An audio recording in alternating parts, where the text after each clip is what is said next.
Once the hero opened his eyes and found himself in a medieval fantasy world. The man didn't know how he got there, but made sure he was right in the middle of a battle on the battlefield. For the sake of survival, the hero who got into this world had to become a mercenary and fight for his survival. The man had to destroy his enemies to survive in this world. A lot of breathless bodies he'd had to narrate throughout the battles he'd fought. One of the knights tried to attack his opponent, and he managed to pierce his body, but he didn't want to give up just like that. The warrior grabbed the sharp sword with his bare hands and wanted to pull it out of his body. The bloody warrior took out his opponent's sword from his body and intended to destroy his opponent with it. Suddenly, a woman's voice was heard on the battlefield, ordering them not to yawn or they would all be sent to the other side in an instant. The woman on horseback declared to her minions that on the battlefield, one should not relax even for a second. The commander ordered a signal that summoned the rest of the warriors waiting in ambush. The man blew his horn at the command of his mistress, and the powerful sound echoed throughout the area. The warriors, hearing this signal, rushed into battle and began to stampede their opponents, their army also suffering casualties. After what happened, all the hero wanted was just to live. He stayed among the mountain of breathless bodies. The woman informed the man that once again he had survived such a fierce battle. His partner asked me to let her look at his wounds, but he was fine. The woman stated that it was very good that his handsome face remained intact. Suddenly it rained. They were the only ones who managed to survive and stay on the battlefield, the woman reassured him. The woman informed Aaron that despite everything, she really likes the rain. His companion suggested that he move east after the war was over, which they actually did sometime later.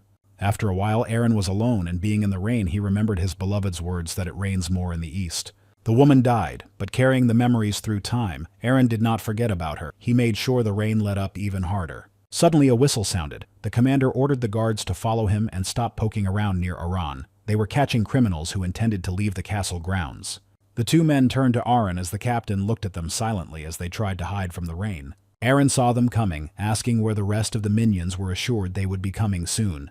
The man hadn't thought their delicate Hans would make so much noise. His partner had always considered him a pain. The partner stated that Hans was a mage, and mages in general were not to be trusted. He was sure he had abandoned them. The mercenary was sure Hans had contracted some demons and was using them. Aaron thought about it, because it didn't seem to him that Hans would be capable of such a thing. The comrade didn't understand what demons he was talking about, assuming that he was just jealous of Hans because the nickname Handsome had been transferred to him. The man assured that no one would have given Hans such a nickname. Comrade assured that he had never been called handsome. Suddenly, the henchmen noticed that their captain started to leave. They asked where he was going. Aaron replied that he was going to the shelter. The mercenary informed that from now on, Hans would indeed have a new nickname. The minions were convinced that their partner would have a nickname like Handsome even if only one head was left of him. Aaron headed for the shelter, deciding to ignore the stupid conversations of the two of them. The commander realized that if they caught Hans, then the kingdom would surely hang him. He approached the barracks of the outer guard of Caserta Fortress. The man walked into Manuel's office, the commander of the outer guard, who said he was a little late getting back. Aaron admitted that he had overslept, and what had happened was his fault. Manuel fell thoughtfully silent. The commander of the outer guard heard that Aaron knew the wanted criminal Hans. Manuel asked if they really knew each other. Aaron was only superficially familiar with this maid. Hans had an unusual mind as a child, and when he was young, he told Aaron that he had entered the academy. Aaron talked to him even after he had enrolled, but he told the commander that he did not know Hansmo, assuring him that they only said hello when they met each other on the street, because if he had answered in the affirmative, it would have been a problem for him. Manuel stated that it was even good to report that this mage had committed an uncommon crime. The crime Hans committed seemed to the Lord's daughter he had stolen something that was not fit to be stolen. The commander of the outer guard said that the situation is serious, and if they manage to catch this criminal, they will please the Lord very much. Aaron realized that Manuel was determined not to miss the opportunity to show off for the Lord, so he called out to him. Manuel stated that he needed to deliver this mage Hans immediately, and it didn't matter if he was dead or alive. The mercenary replied that he would do his best, deciding that this situation was unusual because the incident involved a lord. Aaron left the outer guard commander's office with an assumption of what he should do. The man realized that he was in danger of execution because of Hans's pranks, and suddenly someone approached him. The 4th Brigade of the Caserta Fortress Spring Guard has reported to the commander that everything is ready. The men assumed the mages were unstable, but they didn't believe Hans could be hiding in the filthy 7th District. The team was sure that Hans had nothing to do in this neighborhood. Koto suggested that they just make them look for him and go have a beer. Suddenly, the brigade commander angrily ordered them to shut their mouths. All immediately obeyed him. Aaron called them medieval Dubalamites because even when in danger, they can't help but talk about alcohol. The man noticed a hooded man sitting on the ground. He turned to him and told him that he was a guard of the fortress. Aaron ordered him to open his face. The man stated that it had been a long time since they had seen each other. The commander didn't expect this stranger to know his name. He took off his hood and said hello. The man wanted to say something to Eren, whom they hadn't seen for a long time. Eren interrupted his words with a powerful punch straight to his jaw. He didn't understand such behavior. The man fell to his feet after such a powerful blow from the commander of the fortress guards. The commander of the quartermaster brigade suggested that this homeless guy was looking for trouble. The man assured that he didn't mean anything like that. He was just a herbalist and wanted to report the theft. Eren realized why he seemed familiar to him and was just as embarrassed by what he had done. Weidman stated not exactly what he revived. He asked what he hit him for in the middle of the street. The man was shocked this day because not only was all the herbs stolen from him, but he also received from the guard. The herbalist didn't understand why this thief had such an urgent need for Grimm's common root, since it grew all around the hill. Eren remembered that Grimm's leaves were used as a blood-stabilizing agent and asked where the thief had run to. The herbalist gave a tip, and Eren followed to the appointed place. He saw a man who was shivering with cold. Eren asked Hans what was wrong with him, who was shocked that he had been discovered so quickly. The commander of the 4th Brigade pointed out that the mage had always been so neat and tidy, and now he was cutting his own arm. Eren stated that it was over and advised him to just follow him quietly. Han didn't intend to just give up. He cast a spell in a language unknown to Eren. After that, a huge water cloud formed above him, which she intended to use to get rid of the Guardian. Eren realized that this magic is a dishonorable and powerful art, assuming that Hans was helped by the dodge going in. Hans apologized for his act, saying that he could not allow himself to be caught. The man realized his head and saw that all that water was about to come crashing down on him. Eren tried to somehow resist the magic, but he had a bad time getting it done. He fell off his feet. Hans was sure he could still fight back despite his injury. The mage continued to cast a spell in an unknown language trying to get rid of the guard. Eren realized that water magic on a rainy day was a very unpleasant coincidence that he had fallen into. The man decided to act with brute force in such a situation and headed towards the mage, bypassing his spells. Hans tried to use magic as soon as possible to block his lunge. Eren, heading towards the mage, ordered him to shut his mouth or things would be much worse. The guard realized that in the words of the mage lies an unknown force that opposes him. He managed to approach and strike. The blow went right next to Hans's head, and he thought that was the end of him. A slight cut formed on the mage's neck, and he stopped using the magic spell. Hans asked if Eren would be able to let him go after all he had done. Tears came to his face. Eren stated that there are rumors going around that Hans has signed a contract with the demons. The guard added that if it was indeed true, there should be a scar next to the mage's heart. The guy lifted his clothes. Eren made sure there was nothing on his body, and it was all false rumors. Eren asked Hans why he had stolen from the Lord himself since he had not been forced by any demon.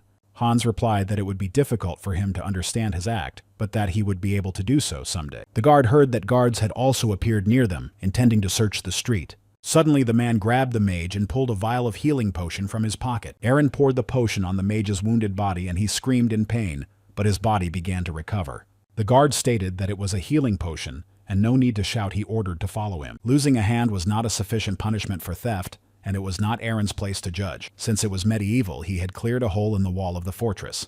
The hero realized that a man is either innocent or he is to be strung up on the gallows, and there is no third way. Eren advised I could leave through that hole in the wall. Hans intended to thank him. The Guardian made a sudden blow that knocked the mage out of his comprehension of what was happening. Eren asked him not to call him brother, because he wasn't. He ordered him to get the hell out of here. Hans still continued to call him brother. He thanked him again and climbed through the hole in the wall of the fortress. The guard heard that the other squads were already very close with them. They were looking for the mage in every corner.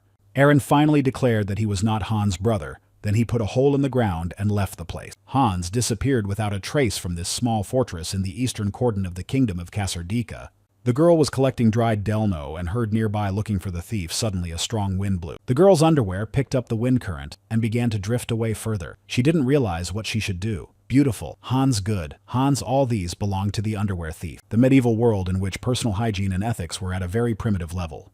Eren was the captain of the guard in this cursed world of chaos. He noticed someone's flying underwear. For a while afterward, the guards did not understand where this Hans could have run away from them. Kaylee, a guard of the 4th Brigade of the Kasserdi fortress, couldn't believe that they had scoured the entire fortress and couldn't find Hans. Brigg assumed that since he was a mage, he could use magic to hide from them. Poole, nicknamed Snake Eye, stated that if everything could be done by magic, then man would not need hands. Carter asked them all to shut up and let him sleep after a night of searching. The man reported that for the past 3 days he had not even been able to sleep 5 hours. Kale stated that lack of sleep would not kill him. Poole assured that this fool might die from not getting enough sleep. The team was surprised by this. Brigg reported that Carter threw up after dinner last night out of his own sleepiness. Werman with the nickname Senior, he was not the official deputy commander, stated that in any case the search was over, and now they could all relax and rest. Kale didn't understand why he kept fluffing his feathers, but Vermin was sure he was in charge. Meanwhile, the commander of the 4th Brigade of the Kasserdik Fortress, Aaron, was called on the carpet to the Senior. William Constable lit a cigar, stated that he was very pleased to meet the commander. One word from him and Aaron would be dead, or he could send him to rot in jail for the rest of his life. William was the storm of all the guards of the fortress. He had heard that Aaron knew the wanted Hans. The man indicated that the last section of the 7th District he went to inspect alone. William Constable knew that the 4th Brigade commander had found nothing there. The chief said that it just so happened that the internal guards couldn't go into that area. He was sure he had released Hans, and all he had to do was extract confession. Aaron replied that he had found nothing but trash in that area, realizing that William had no proof. There was tension between the men as they each insisted on their own. William turned to the commander of the outer guard. Manuel became worried when he heard he had been approached. The constable assured him that Manuel's cigars were very good. The commander of the guard replied that they were made in Kennelt Street. William said it was a luxury for an official with such a small salary. Manuel explained that a distant relative had given it to him. The man said he hoped that the commander of the outer guard was not guilty of embezzlement or embezzlement. Manuel assured that he was not involved in such a thing. William ordered to listen to him carefully, for all if it turns out that among the inhabitants of the fortress there is an accomplice. Aaron heard that a criminal or accomplice caught could die at the hands of William Constable. William extinguished his cigar against Aaron, who did not give the appearance of any dislike or discomfort. The chief stated that the commander of the 4th Brigade would do well to keep that in mind at all times. Aaron painted a fake smile on his face, assuring that he would keep his words in mind. Some time passed and the sun had already begun to set over the horizon. The merchants of the fortress went home. The members of the 4th Brigade wished their captain a good journey. He said nothing to them in reply. Aaron has seen firsthand that in this medieval age there is no concept of human rights. The man realized that Hans must have escaped if the investigation was taking so long. As he passed the pub, he heard strange screams coming from it into the street. The girl didn't understand what the man was doing. He replied that this establishment had such a beautiful owner, and they couldn't just leave. Henna the Shinkark and the Laughing Bunny asked for it to stop and let her go immediately. One of the visitors stated that he told this man that ladies should be treated with care. Dylan explained that the lady didn't understand them because they hadn't been here for a long time and just wanted to make friends with someone. The man added that this friendship was to last all night, making it clear that he would not let Henna go. The man let the Chinkarni mistress go. The other men laughed her off. Henna stated that they were like foreign mercenaries, and if they continued to behave like this, there would be a very unpleasant situation. The hostess suggested they stop there before they had to regret what they had done. Dylan asked what she would do if they didn't want to stop and keep pestering her. The man approached the defenseless, frightened Henna and asked what she would do to them. Dylan assumed she was hoping some guard would come and protect her. The man said that these fools would never come to the rescue to protect some shabby little chink on the outskirts of town, and he didn't notice Aaron walking in on them. Suddenly, the girl was glad to see a guard entering her establishment because he could protect her. The others were also happy to see Aaron coming to clean up the place. The mercenaries immediately jumped up from their seats, realizing that a fight was about to break out. Henna quickly hid behind the back of the guard who intended to teach the insolent boys a lesson. Aaron said 10 days. Henna replied that 5, for there were fewer bandits this time, assuring him that he was a guard and it was his duty to do so. The man replied that in 9 days, his shift would end. Henna replied that she couldn't let him live more than 6 days. The guys didn't know what they were talking about. Dylan called them lowlifes, who dared to ignore them. They ordered an attack on them. One of the henchmen pounced on Aaron, who kept urging him to give him a room for 8 days. The man stated to the guard that he was fine with looking at him, but the guard grabbed his face and stopped the attack. Aaron had had enough of this medieval dialect. He made it clear that these guys couldn't handle him. The guard informed Henna that she owed her a room for 6 days and a free dinner for tonight. Henna agreed to his terms, then Aaron threw the attacking man into the wall. Dylan was shocked to realize how much power this guard had, assuming they should have surrendered. Aaron decided to teach something to these medieval ignorant men, saw his dangerous look. The rest of the visitors were very happy because they would see the fight, and it made them cheerful. The Guardian said that there are no bad people in the Middle Ages, only those who need more blows. The man pointed out that after a good punch, they immediately become kind and don't disturb anymore. Aaron continued to disarm the troublemakers one by one with ease. The rest of the men were waiting for some thugs to come in and watch them teach the place a lesson. The men asked Henna to bring them more ale. They were regular visitors to the Laughing Rabbit because that animal lived here. The great street orderly of Kasserdik's unruly captain of the guard, they were all loyal admirers of Aaron. The guard noticed that once again these men were applauding him, deciding one day to teach them a lesson as well. Dylan, almost defeated, tried to discreetly pull a weapon from behind his back. Suddenly, Aaron asked what he was going to draw his weapon. These words made his opponent change his mind. Dylan dropped the idea, deciding not to continue their conflict in which he would lose anyway.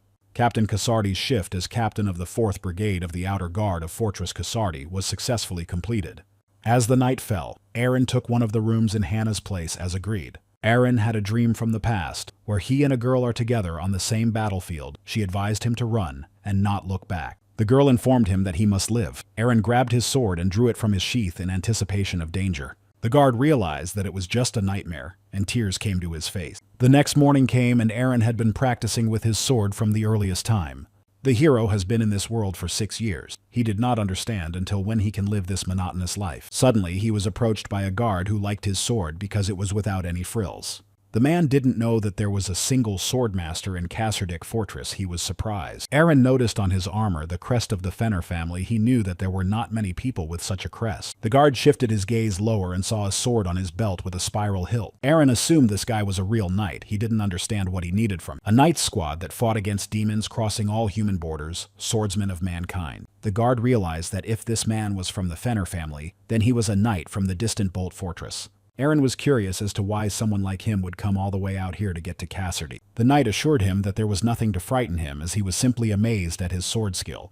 The stranger asked the man what order he was from. Suddenly Ben was responded to. Aaron noticed a pretty girl running up to them looking for Knight Ben. The only daughter of the Fulputs family, Viviana didn't understand how the knight could leave her. The girl noticed that he was talking to someone. She apologized for interrupting. Aaron got down on his knee. Aaron reported that he was serving in a unit of the outer fortress of Kasserdick. The guard greeted the young lady Vivian who had approached them so suddenly. The girl replied that she was very glad to meet Captain Aaron. She had heard that he was in a lot of trouble because of her. Vivian apologized, assuring that even though she had told her father it was nothing, he had made a fuss anyway. Aaron replied that everything was fine and there was no need to apologize. He wondered why Lady Vivian was accompanied by a knight of their fortress. The girl indicated that in that case they would leave him, assuming that Mr. Ben had interfered with his training. Miss Vivan asked Captain Aaron to continue working as hard as he did for the safety of the fortress.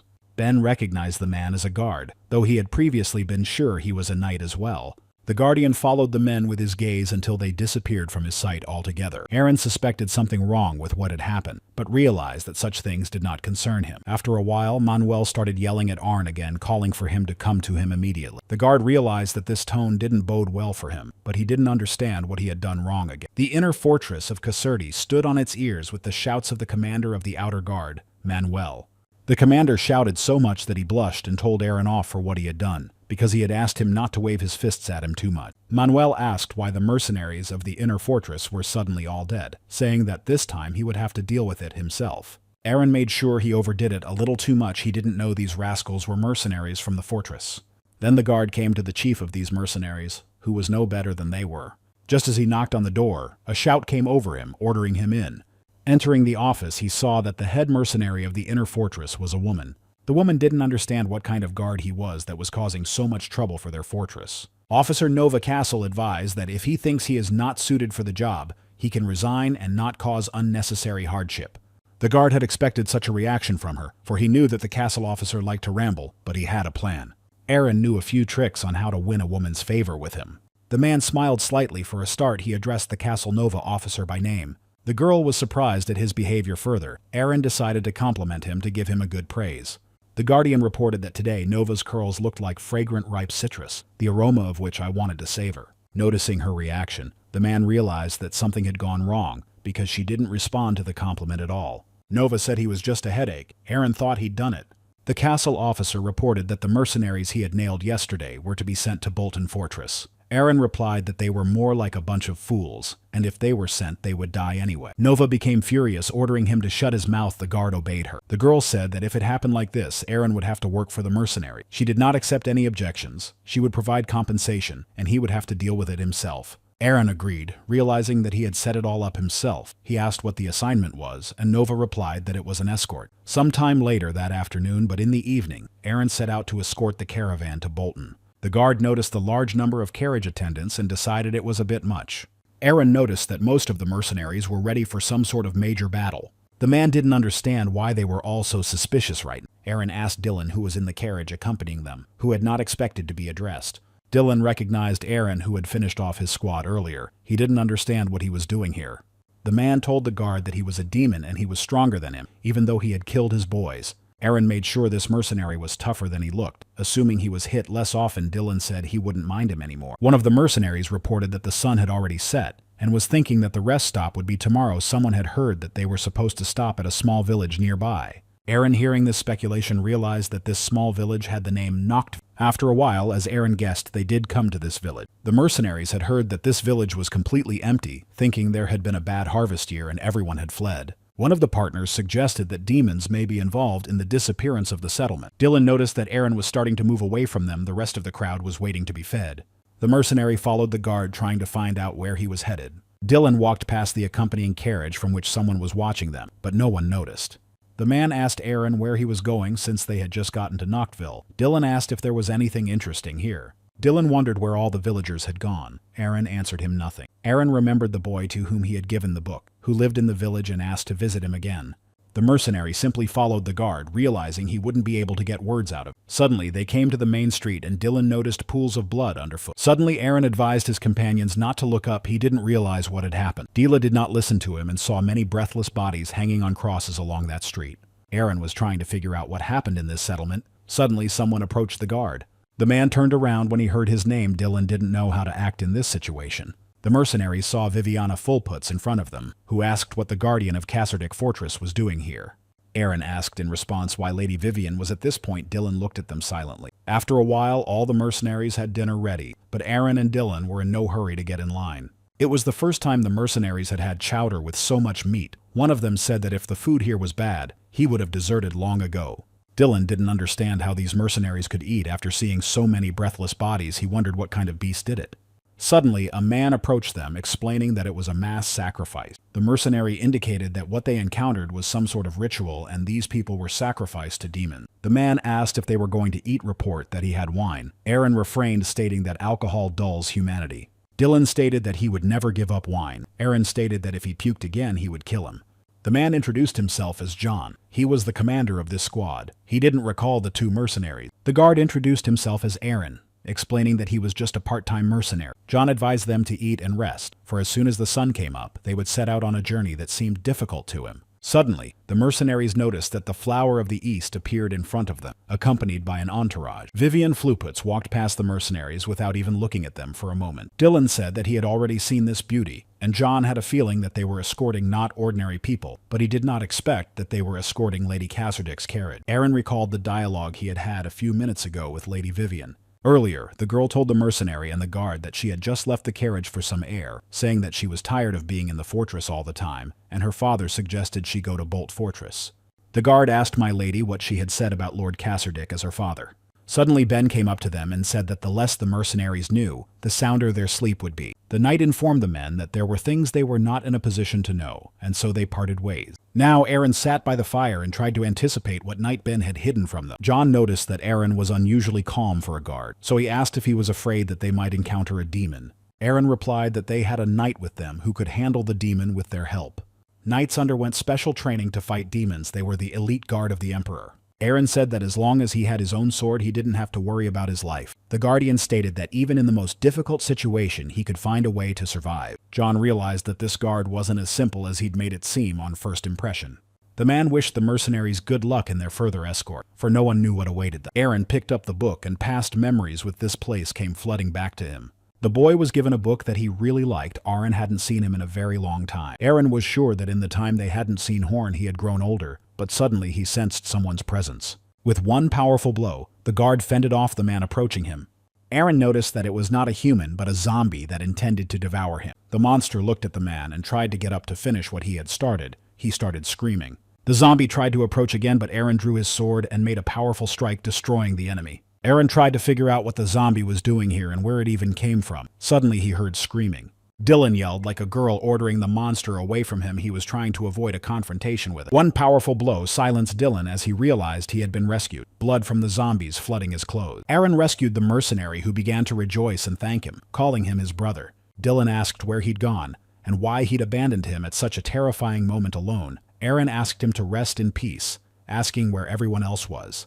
The mercenary replied that they were totally fucked. The guard asked for more details. Dylan reported that the mercenary soldiers, they all slept like dead men and could not be awakened. The mercenary assumed they were all under some sort of sleeping spell. Aaron suspected magic was involved. Aaron assumed that if it was a spell, why then he and Dylan weren't affected by it. Suddenly the realization came to the guard that they had added something to the chowder, that everyone, if except them, drawing the conclusion that they were going to be taken alive. Aaron's musings were interrupted by Dylan's shouts of assurance that they were apparently finished. Left alone, not under the influence of sleeping pills, they were to fight more zombies. Aaron stated that it was time to go into battle. Dylan realized that this was just foolishness, since they would die this way. The guard intended to warm up on these slow zombies before the real danger came. Aaron began to destroy all those monsters that were slowly approaching him. The man ordered the rest of the monsters to wake up so he could kill them all in this village. After a while, the Guardian managed to kill all the zombies that were in the area.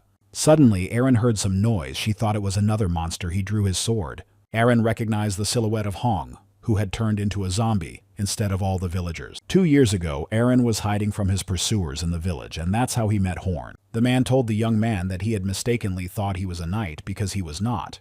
The boy pointed out that in the book he read about, he stated that knights are strong and noble. Horn was a farmer's son and loved to read. He called him because he was the strongest and coolest warrior he had ever seen. Aaron noticed that the boy liked to talk and asked him to stop stroking his head. Aaron liked Horn, but now he was convinced he was a zombie who needed to be destroyed.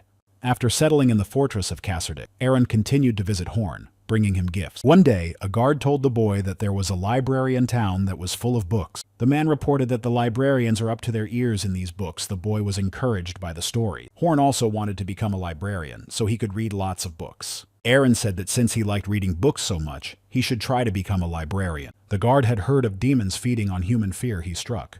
Aaron's sword stopped a few centimeters away from Horn, and memories came flooding back at him. One day, a guard asked the boy what was wrong with his face, and he said that his father had slapped him for saying he wanted to be a librarian. The boy's father talked about how a farmer's son could be nothing but a farmer. Aaron stated that this was not true. Now he was convinced that the demons fed on despair. Suddenly, the man hugged Horn, who had turned into a zombie without fear of any repercussions. The boy continued to yell. The man informed him that he was not a knight and continued to hug him. Aaron reported that he was just the captain of the guard. Then Horn passed away in his arms. The man noticed that behind him, there was another crowd of monsters approaching him. Suddenly, Dylan announced that he had succeeded in rousing these layabouts, and now they were starting to fight against the zombies. The mercenaries woke up and said that they would slaughter all these monsters. Aaron realized that help had come to him. Aaron mourned the loss of this young boy very much and wanted Horn's soul to find peace. The man hoped that nothing more bad awaited the boy on the other side as the mercenaries continued to fight. Suddenly there was a powerful explosion in one of the buildings. Mercenaries were curious about what happened there, because they knew that Lady Vivian was there. Arok vowed to avenge Horn and headed for the building where the explosion had just occurred. Ben reported that rumors had reached him that an assassination attempt was being prepared on my lady at Kasserdik Fortress, so they were escorted to Bolton Fortress. The knight experienced that it was not a rumor. He did not expect my lady to be attacked in this place, for her departure was secret. Ben stated that this was the romance of chivalry because he was the sword protecting the fair lady. Knight indicated that he didn't care that his opponent was an evil demon who wanted to destroy them. Ben ordered the monster to retreat, for he would not just let my lady Vivian be harmed, and would defend her to her last breath.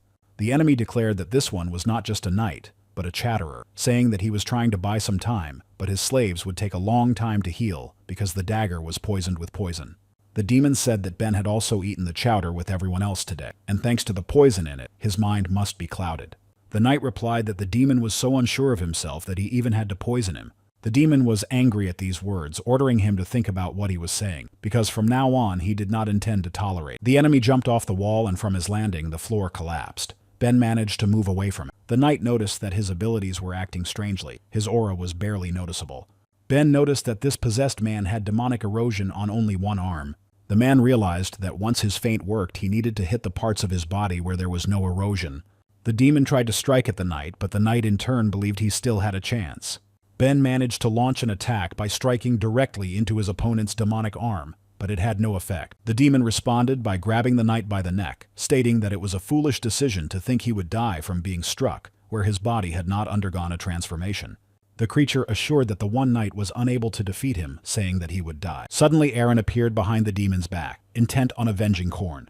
The guard managed to cut off the head of the demon, who let Ben go. Aaron thought that would be the end of it. The demon, despite being seriously wounded, remained alive. He asked what he was. The enemy tried to attack the guardian, but he managed to defend himself with his sword in time. The demon began to recover from the damage the men didn't know what to expect from. The creature couldn't believe the man had managed to deal such a serious blow to it. A demon wasted his precious blood for some man who wasn't even a knight. The enemy has decided that before the sacrificial blood runs out, he needs to grab this girl quickly. Aaron stated that Horn turned into a zombie demon didn't understand what he was trying to tell him. The Guardian lunged again, claiming it was revenge for Korn, whom he had turned into a monster. The demon grabbed the attacking man by the neck, letting him know that his attack was a fluke. The enemy threw the guard back into the wall, not realizing where this man got so much strength from. The demonic creature continued to recover and regenerate its wounds. Aaron stated that despite his treatment, he would continue to just endlessly slice him to pieces. The enemy made sure that this man was pretty fast. He took another wound from him. The man realized that his affairs were bad as the demonic hand began sucking his blood and would soon simply devour him. Noticing the change with his opponent, Aaron thought he might take a couple of hits, and he turned out to be weak. The demonic creature was furious at such words. He tried to pounce on the guard. Aaron lunged back at him with the thought of avenging Korn. He managed to slash the demonic arm. The demon asked who this Korn was that he was willing to fight for him like this, but his opponent said nothing. The opposing entity realized that this man wasn't even a knight, but didn't understand where he got such strength from. Suddenly, another opponent interfered with them and wanted to strike at Aaron. The guard managed to block his blow, noticing that it was John who called him a big guy. Aaron stated that he had long ago realized who he was, and was only wondering when he would reveal himself. John was convinced that this guard wasn't so stupid as to recognize his identity. The opponent pointed out that Aaron looks like a huge bear on the outside, but is a real fox on the inside. Aaron reported that the villagers had been sacrificed, and John had shown up just in time, and so he suspected him. The Guardian continued to give a decent resistance to John, who had become on the demonic path. John stated that if it wasn't for Aaron, they would have finished their business a long time ago. The demon ordered to heal him, but the demonic entity replied that it was too late. The entity informed the man that he no longer needed his body and tried to stop him, but nothing worked. The man said he would give him blood, but the entity had already found a more tasty body. Meanwhile, Aaron's sword had broken, and he couldn't believe that the sword was so worn out from one fight with a demon. Joni noticed this and decided that now he would definitely be able to overpower the guard and destroy him. The enemy ordered him to pass away, confident of his superiority. Suddenly, Aaron struck right in the head with his broken sword. John didn't expect this turn of events. The opponent was injured and fell to his knees. Dropping his sword, Aaron managed to send him to the other side. Joni didn't expect such a strong man to be here, and so he was defeated. Aaron noticed that a true demon who used the body of a human had appeared in front of him. The demon still consumed the man who only had a hand in the demonic essence. Suddenly, the demon ordered the pathetic human to answer his question of interest. The demon indicated that a great being would become possessed by the Guardian, and what he would do in such a case. The enemy stated that Aaron didn't have the strength to swing a sword and wasn't even a knight. The demon didn't realize what he could do to him and headed to strike him. Aaron declared that he still had the strength left to tear out the hideous demon's gape. The demon squealed in pain. Such behavior of a human impressed him very much. Suddenly, a memory came over Aaron of one of the men asking the other for his money back. Wayne asked him not to be nervous and to let him go because he should have trusted his friends, but the man ordered him to shut up and return the money. The gladiator Golgai and the gambler Wei were arguing about the money the former had lost to the latter. Aaron also remembered the witch Ivora, who had been watching and taunting them. Gang commander Woodrow ordered them to stop and give Golgai his money. Aaron remembered his comrades who were partners in mercenary endeavors. Wayne didn't understand how he could give away the money he'd won from Golgai. Ivor kept laughing at. Suddenly, Aaron was approached by his dead partner asking if he had forgotten about them. Aaron had to survive at all costs to carry the memory of his fallen comrades. The demonic entity declared that his body was indeed delicious. The restraining mental chains were broken. Suddenly, the guard came to his senses and assumed he was just imagining things. Ben was glad that Aaron was finally awake and continued to slowly come to his senses, remembering what had happened to him. The knight asked if Captain Aaron had come to his senses, for they had much to do. The guard was surprised that Ben had survived too. The knight thought that Aaron was already dead because his breathing was getting weaker and weaker. Feeling his body, Aaron was surprised that it was perfectly fine, but he thought he had been injured in the fight. Ben reported that when he came to, the guard was unconscious. Aaron didn't realize what was happening to him. The knight reported that that demon was lying next to the guard and pulled him away from the demon. Aaron noticed that the human body was emaciated because the demonic entity had sucked all the strength out of it. Ben asked if it was Aaron who destroyed the demon. He replied that he didn't remember anything at all. The Guardian said that the main thing is that the demon died, and how it came out is not so important. Aaron asked what this reckless young lady had to do with demons, because it didn't seem like she tasted like she was on the verge of perdition. Ben replied that it was not his concern, stating that he was being very rude in allowing himself to be addressed by the nobles. Knight stated that however they owed Eren a debt of gratitude, he had recovered from the battle. Ben decided to introduce himself by all the rules he asked to accept his sincere thanks. Eren listened silently to the words of gratitude and tried to figure out what kind of memories he was seeing. After sunrise, the mercenaries gathered the zombie bodies all over the settlement in a pile and started scorching them. Eren realized that these people would sacrifice an entire settlement to summon a demon. It was all to make an attempt on Lady Cassardic's life. Such an action seemed very suspicious to Eren, but he did not share his thoughts with anyone. As soon as all the bodies were cremated, the cortege was turned around and sent back to Cassardic. The mercenaries also agreed that the official version confirmed that Ben personally defeated the demon. Eren realized that since they were the only ones involved in what had happened, he thought it would be more convenient for them. The guard assumed that if people found out that he was in contact with a demon, chances were high that the seriousness of the situation would escalate and the church would investigate. Eren survived this battle and earned compensation. Suddenly, Dylan approached him. Dylan asked why he was so fast. He hurried to catch up with him to question him about what had happened. The guard thought the weasel had long since died, but he survived hiding under a pile of breathless bodies. Eren asked Dylan to leave him alone, deciding that this was the end of his part-time mercenary work. The man was shocked by what he saw. He didn't understand what had happened to his body. The Guardian looked at his reflection upon arriving back in Cassardic and was horrified. The demonic eye appeared on Aron's body after he slew him in the last battle. Suddenly, the demon asked the guard how he was doing. He was stunned to realize he was talking to him. The man immediately grabbed his sword and tried to strike at the demonic eye. The demon reported that he only felt good about it and asked me to scratch a little higher. Eren ordered him to shut up. He realized he wouldn't be able to get rid of it. He started screaming from it. Hannah heard loud screams coming from the guard's room and wondered what was going on.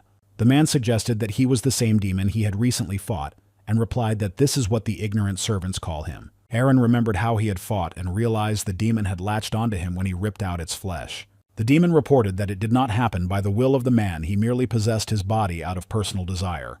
The man asked him to move to some other body, or he would cut him off along with his skin and flesh. The demon replied that in this situation, Eren wasn't solving anything, explaining that it takes time to move between vessels. The guard asked how long it would take him to leave his body. The demon replied that it would take 100 years. Eren was angered by this response. He tried again to get rid of the demon with the knife. The demon tried to assure the man that it wasn't so bad with him. He decided to show him what he could do. The entity demonstrated its powers to him. The demonic eye glowed with a bright light. Eren noticed that his knife began to envelope with magical power and change in shape and size. The man made sure that this demon had an aura like the knights he had met. The guard was curious about the demon's power, which is only available to knights. After the demon stopped releasing his aura, his dagger took its original form again. The demon asked if the man had beheld his potential hidden in his essence. He was riddled with so tired of it. Suddenly, the demon eye closed and stopped talking to him without responding to his questions. Eren made sure the monster was nothing at all, assuming it had fallen asleep. Suddenly, Hannah's voice was heard, and she turned to Eren, who hurriedly closed the demonic eye on his body, realizing that if they saw it, he would be finished. The girl asked the guard to come down for a moment, saying that someone had come to see him. The man had arrived at their Catholic monastery of Cassardika and was waiting for Eren to come down. The monastery henchman recognized that Eren was on top and decided to waste no time and go up to him. He pushed Hannah out of the way. The man ordered the guard not to slow down because his nobles called him a commoner. Eren was looking for Knight Ben. The man ordered him to go down the second. Suddenly, a punch flew at him. The guard stated that the man's face was still crooked, calling him by the nickname of Jace 1/4. Eren indicated that he would be ready, soon asked him to lie down for a while. He was shocked at his behavior. Then he went downstairs. Hannah asked what he was leaving already. She was happy to see him. Hannah asked him to come back early. She had recently learned how to give a massage, after which would feel good. The girl was ready to massage him for 50 bronze. Eren refused because they had to hurry. Eren was frightened, thinking he was being summoned to the nobility, but realized it was just Ben summoning him to him. The guard assumed the knight wanted to reward him for defeating the demons.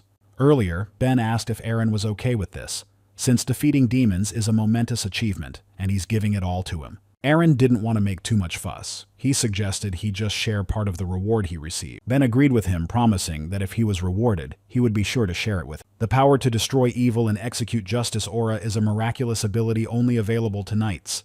Only those who were personally selected and trained by the Empire became knights, but the methods of training were never described. Eren knew all this, but he was kind of creeped out by the fact that the demon's power was similar to the aura of the knights.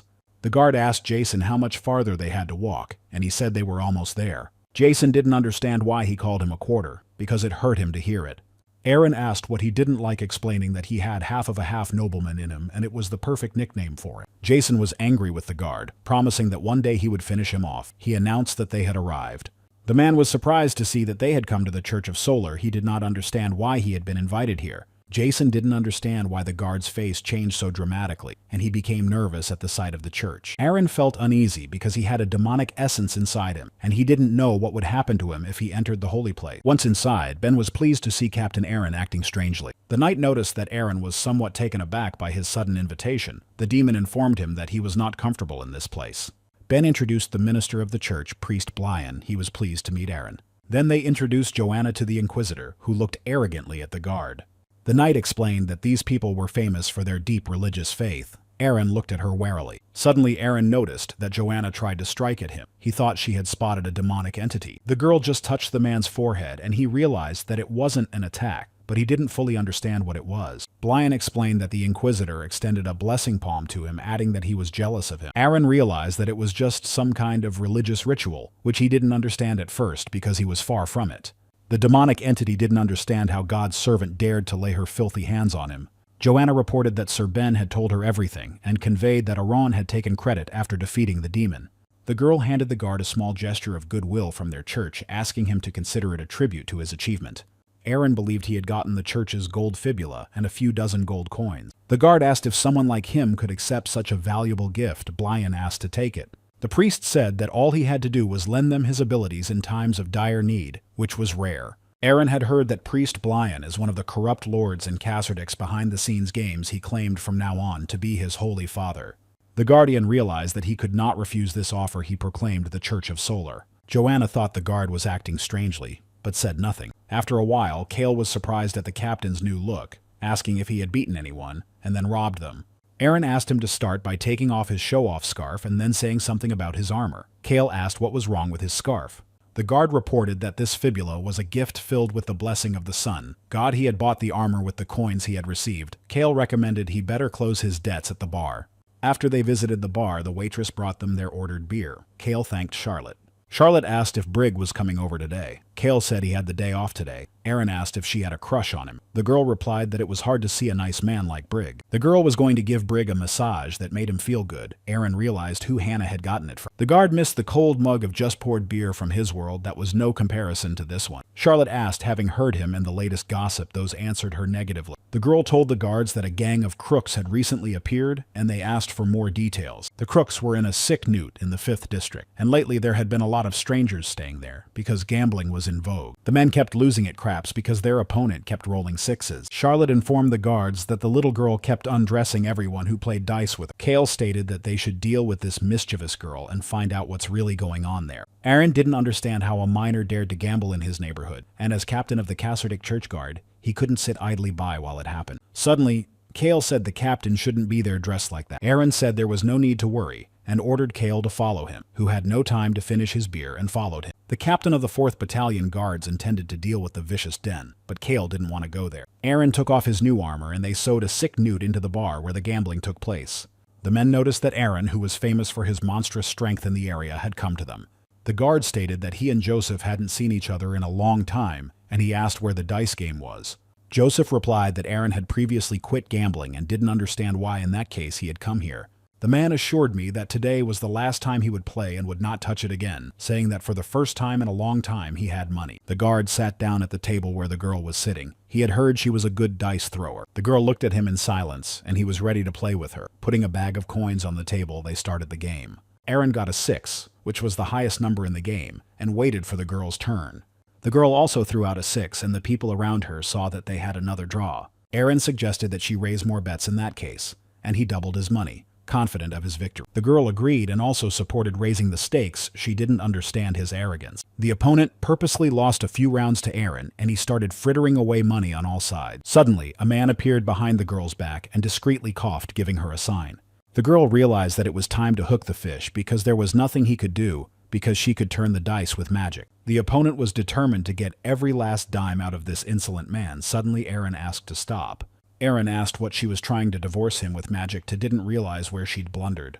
The girl immediately stated that he had to back up what he said about using magic. The guard replied that she put a 4 on him and a 4 on herself too to end the game. The girl was shocked that his words were actually confirmed. Aaron showed that he also had a 4 as he said that she did use magic. The man bet his entire wallet with his hand attached that she was using magic, and if she was scared, then let her go. The guard informed the girl that it was quite common to use young mages like her to create dirty gambling den. The man thought Aaron was a common fool, and he came to them knowing who they were. He drew his sword, deciding it would be faster. The criminals told the guard that if he wanted to live, he should leave the money he won and leave here. Aaron asked if they knew the rule that if you are not sure of winning, it is better not to play. The guard pointed out that if one of them knew who he was, he wouldn't even step a foot, because they were having fun rolling dice with the girl. Aaron asked if they were ready for another round. He pulled out a gold coin. The man specified that it was the real gold of the Church of Solara. One coin was equal to 500,000 coppers. The robbers first saw the real coin of the church. The head asked what he was talking about. The man asked that even after he found out about them and that this girl was using magic, Aaron still wanted to play. Aaron responded by asking why the biggest divorcees always talk so much out of turn. Bandit agreed to play him. He bet all the money and the hand this girl had, stating to Kana that if she loses in this round, she can kiss her hand goodbye. Everyone at the table, the rest of those present, began to watch with interest. Aaron pointed out to Kana that she should have gone to the Magic Academy, asking why she had gotten involved with criminals. The man assumed she'd learned a little about magic and didn't like it. The Guardian also speculated that Kana didn't have enough money for admission and was trying to raise it that way. The girl asked him not to make things up when he didn't know anything about her. She took off her hood. Aaron realized from her reaction that he was right and decided not to escalate the situation any further. The brigand realized the guard was just stalling for time, but they still weren't going to let it go alive. Suddenly, Aaron asked if Kana could make beer cold with magic. The girl was shocked at such an unexpected question, replied that she could do such a thing. Kana didn't understand why he was suddenly interested in such information. Aaron replied that he was passing. The game called Dice had such rules. 2 dice were stirred in a glass, after which the numbers were added up, and the player with the highest sum won. The head of the brigands didn't understand what Aaron was doing. They ordered his minions to send him to the other world. Aaron managed to see the lunge in time and counterattacked his attacking opponent. The game was also called the Warrior's Wager, said that a man who follows luck will never lose. The head of the brigands decided to personally get rid of this insolent guard who dared to mock them. Aaron made sure that this time his opponents got a good kicking. He dodged the blow. The guard asked if the gang leader was ashamed of his actions and didn't understand how he had managed to resist them. Aaron didn't understand how a bunch of grown men let themselves live off a little girl. The commander of the guards managed to neutralize all the bandits intent on sending him to the afterlife. One of the lurking opponents grabbed a dagger and began to approach the guard. Aaron realized that he was using dark magic to get closer unnoticed. The man stated that it wasn't bad at all, since the bandit preferred to pass away with his friend. Aaron snatched the knife from his opponent and plunged it straight into his chest. The man died instantly on the spot. Kana couldn't believe her eyes that this man had single-handedly dealt with those bandits. The Guardian managed to defeat with his bare hands all those who intended to send him to the other world. Kale stated that when Aaron plays craps every time he gets into a fight, and that's why he was banned from playing. The partner said that the man is wanted in a neighboring town nicknamed Shaq. The knife-wielding maniac, Aran, said it's none of his business. After the guard found the girl, she thought she was going to be killed like the robbers. Kana started to ask for forgiveness and beg for mercy, but Aran offered to earn her money. The man informed her that she could serve her a cold mug of beer a day, and he would give her a job with room and board until she entered the magical academy. Aaron asked what she thought about it, offering to go along with him. Kana had not expected this turn of events, and was agreeable to his term. Not long after their deal was made, Kana interrupted the Guardian's training. The man was glad she brought him a cold mug of beer, calling the mini Koldos. The girl didn't realize what that meant. Aaron thanked her. He took the mug and immediately drank the cold beer to the bottom. The guard stated it was what was needed after such a sweaty workout. The man asked how old the girl was. Kana replied that she had recently turned 12. The guard didn't understand why she was so short, assuming she might be a gnome. Suddenly, their dialogue was interrupted by Hannah, who was outraged that Aaron had a daughter. The man did not understand her hint, because he had no plans to do anything like that. He was not in a relationship with anyone. Aaron explained that this magician's girl he had picked up off the street, assuring that it was not a daughter. The guard knew that Hannah was short-staffed and asked him to consider the girl a newcomer, asking him to be nicer to her. The girl looked carefully at the girl, who didn't look at all like Aaron. Suddenly, Hannah started hugging Kana, who seemed cute because she couldn't possibly be Aaron's daughter. The girl realized that the girl had to go through a lot of things because of the adults informing her that now she will protect her. She asked what her name was. The girl said that her name was Kana. The girl asked Kana how many mugs of beer she could chill in a day. Hannah assured him that she wasn't asking for much, but it was great if she chilled 300 mugs each. Aaron decided not to disturb them. Guard Captain Aaron's routine was roughly as follows. He first greeted Chief Manuel before starting work. He then visited the marketplace, stating that he needed to check the freshness of the apples being sold. Then when a patrol of traders nearby needed to maintain order within the walls of the fortress.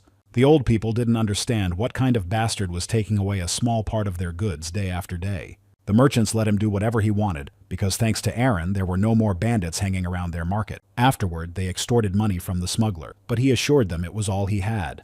The guard said if they found one more penny on him, he'd be hanging on the gallows. Aaron walked up to his battalion asking to go easy on himself, despite being a smuggler. The captain of the battalion assured him that he had 300 coppers on him, and they would take 100 of them for themselves. Aaron proceeded to inspect the carriages at the outer gates of the castle.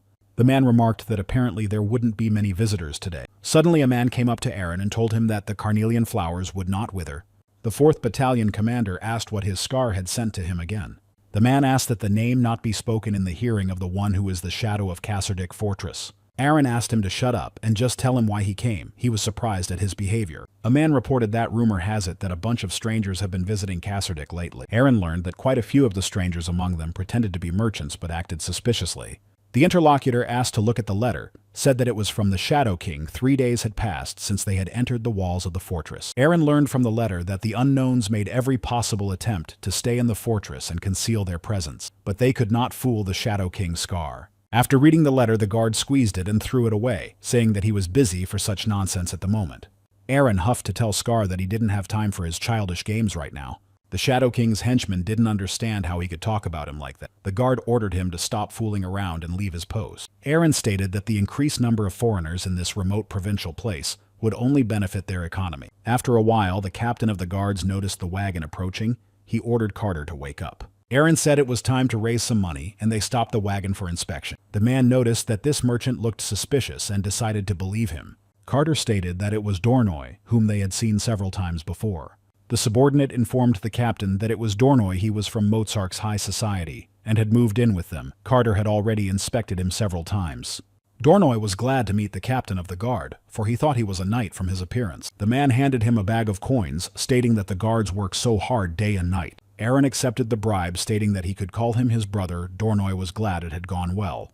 Carter asked about Dornoy bringing back that thing he brought in last time. The man responded positively and pulled out the pills. Carter asked to be given a couple of. Dornoy handed him a few pills. Carter thanked him, saying that they knocked him out immediately. Aaron didn't understand what it was. The guard asked not to take those pills from him, but the captain had no intention of doing so. Aaron informed the man that they had to inspect everything brought into the fortress. He asked if he had anything suspicious. Dornoy replied that he was fine, because if he had something strange, he would have paid more for the entrance fee right away. Carter looked into the wagon and was shocked by the contents. He immediately covered his nose from the foul odor. He asked the captain to come over. Aaron approached the wagon and saw that there were many goat carcasses in a very disgusting condition. The men noticed that the bodies were already decomposing and there were parasites everywhere, and decided that soon the whole carriage would rot in this way. The captain of the guard asked Dornoy what he planned to do with all of this. The man grinned suspiciously and answered nothing. Aaron was convinced that this murky man. Dornoy said that the butcher he worked with had died in an accident, so he had to bring the goats here in this condition, and he gave them more money. Aaron changed his mind and began to think that he was a diligent merchant. The guards let the guest's wagon pass, assuring him that they were glad to see him in Kasserdick Fortress. Dornoy stated that very soon, this place is going to be hell on turnout, and their words are complete nonsense. Aaron asked Carter if the merchant's name was Dorna, noting that he liked to look down on people from high up. The commander of the guards remembered the contents of the letter, that many unknown people pretended to be merchants, but behaved suspiciously. Aaron said that Dornoy should have looked after himself well, because in this bloody Middle Ages he is either completely pure or a hangman. A short time later, the guards meet at a bar and learn that Charlotte has asked Brigg out on a date. The man replied that the girl had suggested he go together to watch the execution. Aaron made sure Charlotte acted without slowing down. His partner was jealous that guys like Brigg went on dates. The captain figured since she'd made a date at a place like this, she thought a public execution was some kind of cultural festival. The man imagined a public execution for which many people had gathered. Brigg assured that whatever it was, he was going to give her a cake baked by his mother. The partner was outraged to hear a statement about a pie baked by Brigg's mom. Aaron asked he is talking now about that dish they have called dog food fish feast. Brigg didn't understand what was wrong with the fish thresholds his mother had prepared. The man assured that he was very popular in the kingdom of Brigton, his mother's homeland. Aaron assumed that in that kingdom, everyone's nose was off.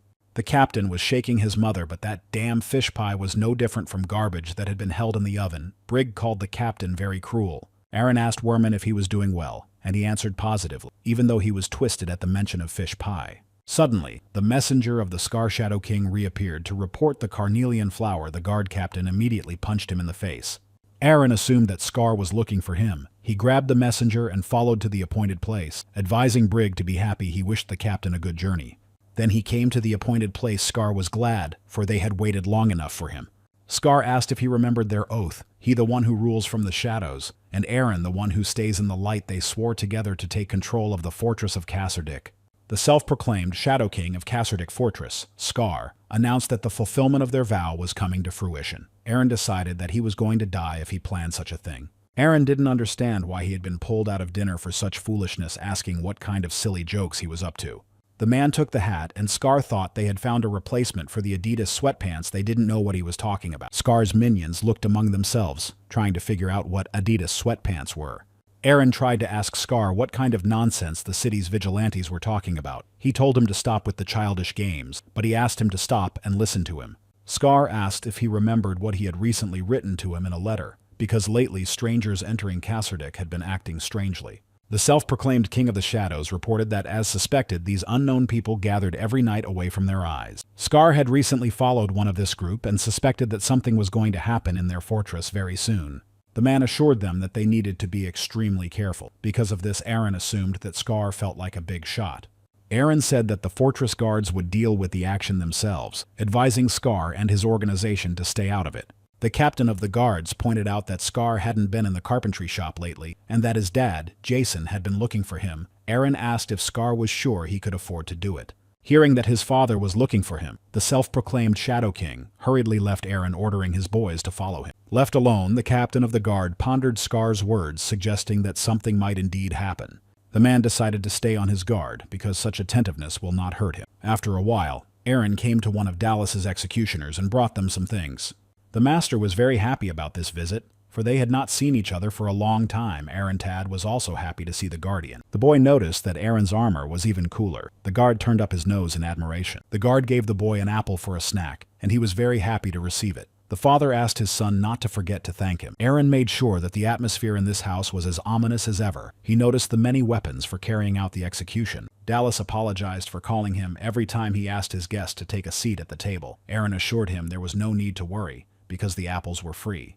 The commander of the guards was told of rumors that it was Iran who had captured and sent all 6 prisoners to the scaffold. Dallas had heard it was members of Karzan's lone wolf gang. Aaron had assured him it had come out on its own somehow. Aaron noticed that Tad had grown a lot since the last time they'd met. The boy had been busy with apples, for he loved them so much. Dallas replied that children grew by leaps and bounds. The commander of the guards handed the executioner an advance from Nova, who asked to be given to Dallas for the work ahead. The man added that the Lord was also planning to attend this execution, and was asked to demonstrate the best skills. Dallas realized what he was getting at, and asked him to tell Nova that he didn't have to worry about it, because he'd do everything on the highest level. The executioner said that this time he was going to take Tad with him, because it was time for him to start preparing for the continuation of the family business. Aaron decided that his son had already grown up. Dallas explained that the son of a farmer grows up to be a farmer, and the son of an executioner must become an executioner, because those are the rules. The executioner realized that what he wanted to convey was a job that people didn't accept because of its brutality. Such misunderstandings hung heavy on Dallas's heart all the time.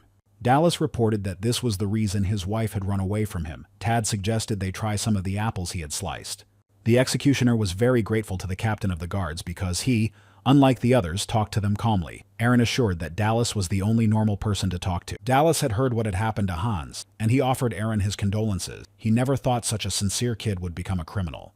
The guardian realized that every man could indulge in sin, and he wasn't particularly sorry for what had happened to Hans. The man asked that his pumpkin be cut off exactly if he ever crossed the law and got caught. Dallas promised that in that case, for his sake, he would show the top of his skill by doing everything neatly. Suddenly, Tad came up to them claiming that if Aaron committed a crime, he would cut off his head. The men laughed it off. Dallas then offered to end their conversation by promising to see him on the scaffold soon. The men gathered at night in one of the alleyways. They made sure that it was getting harder to continue to operate in secrecy because of a man called Scar who kept the neighborhood under surveillance. One of the henchmen assured that it wasn't the only thing he tried to tell them what had recently sprung up near the fortress. The assembled men learned that Kutan's attack had also failed, and one of them suggested action. The man indicated that an execution would be held in the town square in a few days. Dornoy suggested that they take advantage of this opportunity because then Lady Cassardic's heart could be theirs. The henchmen realized what their plan was. Dornoy noticed the guy and asked if he was asleep or passed out. Carter woke up and asked for 5 minutes. The day of the execution came and everyone began to gather in the town square of Cassardic Fortress. The men were shocked to see the cooling magic. Their mug of beer instantly became cold. The people around them were awed by the little wizardess. They asked her to chill on another mug of beer. Hannah informed the honored guests that they had another baguette with strawberry jam, assuring them that it went perfectly with the wine. Worman didn't understand what he was doing here. The guards told people passing by that if they even tried to steal a bun, they would immediately become a dead man. Hannah pointed out that thanks to Aaron, who came up with the idea of selling bread and jam under wine, they have tons of customers. The man noticed that the cold beer Hikan also enjoys is not a small demand, making sure that his intuition did not fail him. The guard was keeping order in the square, as many people had gathered to watch the execution. Aaron realized that even if he started explaining associative marketing to Hannah, she still wouldn't understand. Hannah asked the guard why he'd decided to put Canna down, and he said he just wanted a cold beer. The girl said that she could see that the reason was not only that, because Aaron rarely showed interest in people. The man realized that she had understood correctly, but was in no hurry to tell her everything. Aaron recalled his past life, telling Hannah that he had once picked up a kitten off the street, and apparently Canna reminded him of. The girl was pleasantly surprised that he had sheltered the kitten. Suddenly their conversation was interrupted by a guard. The Guardian didn't understand why their squad was working on their legal day off, assuming they were all here to sell beer and buns. Aaron said he had heard some disturbing information not long ago. He just thought it was an undercover job, ordering a guard to report as soon as they noticed anyone suspicious. The guard was glad to hear that they were here on a secret mission. He asked why only Wehrman and Poole were here. Wehrman explained that Brigg was now talking to Charlotte as well as Kale was supposedly with Rose. It was reported to the captain that Carter was asleep as usual, and of little use at this event. After Aaron went down to the dungeon where the criminals to be executed were kept, he noticed Tad there. The boy was pleased to see the guard he was watching over one of the men who was to be executed. Aaron asked what he was doing in a place like this, since it wasn't a good place for kids to be. Tad replied that their guests were obviously nervous about the impending execution and he was just calming them down. The boy tried to calm the men who were freaked out that the execution was about to begin. Tad assured me that his father had already taken down over 100 heads and had done everything quickly and clearly. The young man said that the palace would take them to the next world completely painlessly, and they need not worry. Aaron made sure that he was a nice boy. Suddenly, one of the men came up to the bars and tried to say something, but the others couldn't understand because his mouth was tied. Aaron took out the keys to the cell, saying that their time of reckoning had come. He began to lead everyone out to the square. The executioner was ready to execute the first, offering all criminals to say goodbye to their heads. Many people gathered in the square were very excited to see the first head fall from his shoulders. Aaron began to raise the next criminal to be executed. He noticed the crowd that was screaming at what they were seeing. The man assumed that executions in medieval times were a kind of political action. Nearby sat Lord Cassidy's family watching the whole event. Such an execution was carried out to relieve the accumulated stress of the downtrodden population and to show the authority of the government. The executioner asked the man to tuck his head a little. Aaron waited until it was time to lead the next one. Earlier, Fortress Nova's officer said the event would be more important than usual. The criminals Aaron had captured were the same thugs who had killed the nobleman from Karzan, and his lordship had taken action to improve relations with Karzan. Nova explained that this execution was a kind of diplomatic event, and absolutely no incident was supposed to happen. Now, being at the execution, the guard realized that when it was said that way, it was bound to happen. Suddenly, Aaron noticed a strange man who was hiding his face being near the Lord's podium.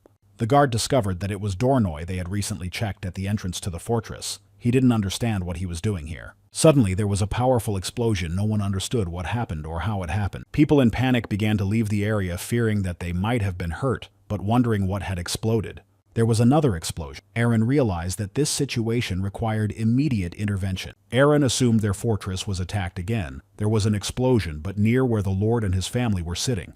Lord Fulpuz lost consciousness. The wooden platform he was sitting on began to blaze violently. This lord had always reminded Aaron of a bird, and now the real him could fly away. The guards had been ordered to find Lord Fulpuz immediately. Aaron remembered that the guards of the outer fortress were busy maintaining public order, and if the lord died here, he would be unfortunate. The man realized that in such a case his head would also fly off his shoulders like those criminals. Aaron pointed out to Dallas that he was incredible because the executioner kept working even in such a situation, assuring that the professionals really stood out. Dallas assured him that he was only doing what an executioner should do, for he was not capable of much more. Aaron said that in that case he also had to work, because otherwise he would suffer the fate of criminals. The captain of the guard rushed into the fire intending to save the Lord and the other victims of the explosion. The guards tried to calm the townspeople in an attempt to prevent any thefts that might occur in the commotion. The children were confused. They didn't understand where their parents had gone and didn't know where to run to. Aaron asked the townspeople to come out of the place in order Charlotte noticed that one of the men had pocketed a loaf. Hannah tried to calm a frightened Canna with explosions. They both realized they should get out of here.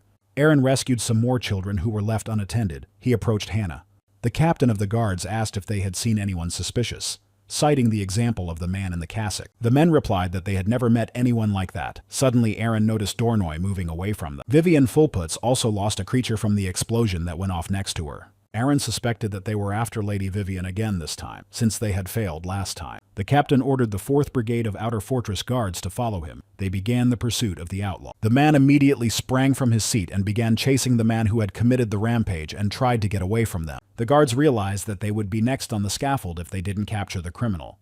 Night fell, but the guards failed to find the criminal who escaped from them. His partner asked if he remembered how they had chased Hans not long ago, but Aaron said that this time they needed to find the culprit. Werman reported that the rumored lord survived. Aaron indicated that he had a good and long life. One of the knights standing next to the lord was hit by a shockwolf and died, thus protecting the lord. Aaron said that these fools, calling themselves knights, were not to be trusted, and they noticed someone sitting in the alley. The guards noticed that they had stumbled upon another unreliable knight right there. Ben told Aaron that they hadn't seen him in a long time and that he had been injured in the resulting explosion. Aaron asked if he was hurt. The knight replied that it was the truest shame that had ever happened to him. The captain of the guard felt as if Ben was getting hit in the head every time he asked if he was a knight for nothing. Ben lost his guard and the culprit turned out to be a dark mage. Aaron poured a restorative potion on his wounds. The knight reported that there was a traitor in the ranks of the guards and advised Aaron to be careful. Suddenly they heard loud shouts. Veerman informed the captain of the guard that this screeching sounded a lot like Kale. They decided to check out what was going on. Meanwhile, the huge creature beat up the guards who intended to apprehend it.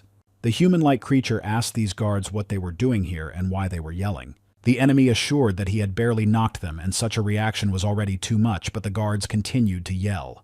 Kale asked the criminals to wait for a second as they waited for Captain Aaron to come running to their screams. The enemy didn't understand what it all meant. He decided not to follow the requests of these guards.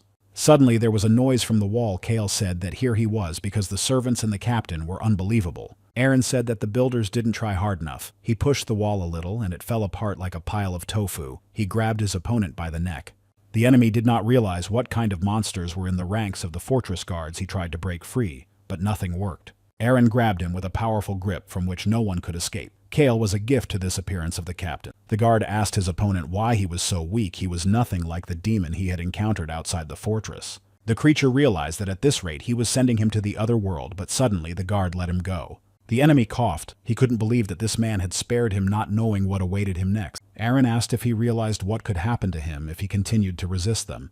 The captain of the guard ordered the criminal to tell everything while he was talking to him nicely, because otherwise he was finished. The criminal said that it was all the fault of a dark magician who wanted Lady Vivian's heart, and assured that he was a real madman. The guards made sure he was telling the truth, because the instinct of self-preservation in its purest manifestation worked. The man explained that he had made a deal with the demon through a dark mage known as the Demon's Servant, and that their base was in the lawless city of Tarumba. Aaron realized he was a subcontractor to the demon. He asked why the dark mage wanted Lady Vivian's heart. The criminal didn't know that.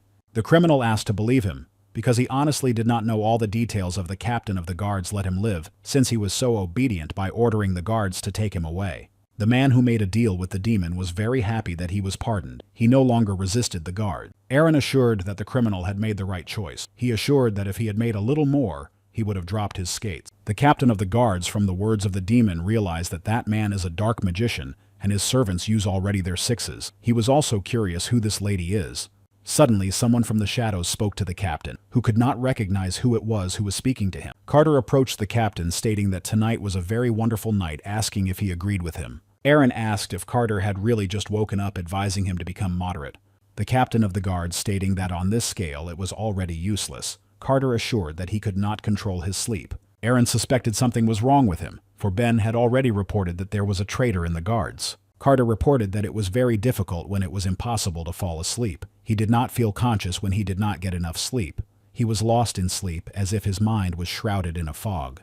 The guard kept trying to talk the captain down and pulled his sword from behind his back without being noticed. Carter immediately tried to strike at the captain, but he managed to block his attack in time. The guard declared to Aaron that he would do anything to make him fall into an eternal sleep from which he would never awake. Carter wished the captain a good night, confident that he could defeat him because he was using magic. When Carter was young, his village was struck by pestilence. People simply had nothing to eat. There was absolutely nothing to eat, so they gnawed the roots and had to catch and feed on mice. The man saw the mouse and managed to grab it to eat it because he had been without food for a long time.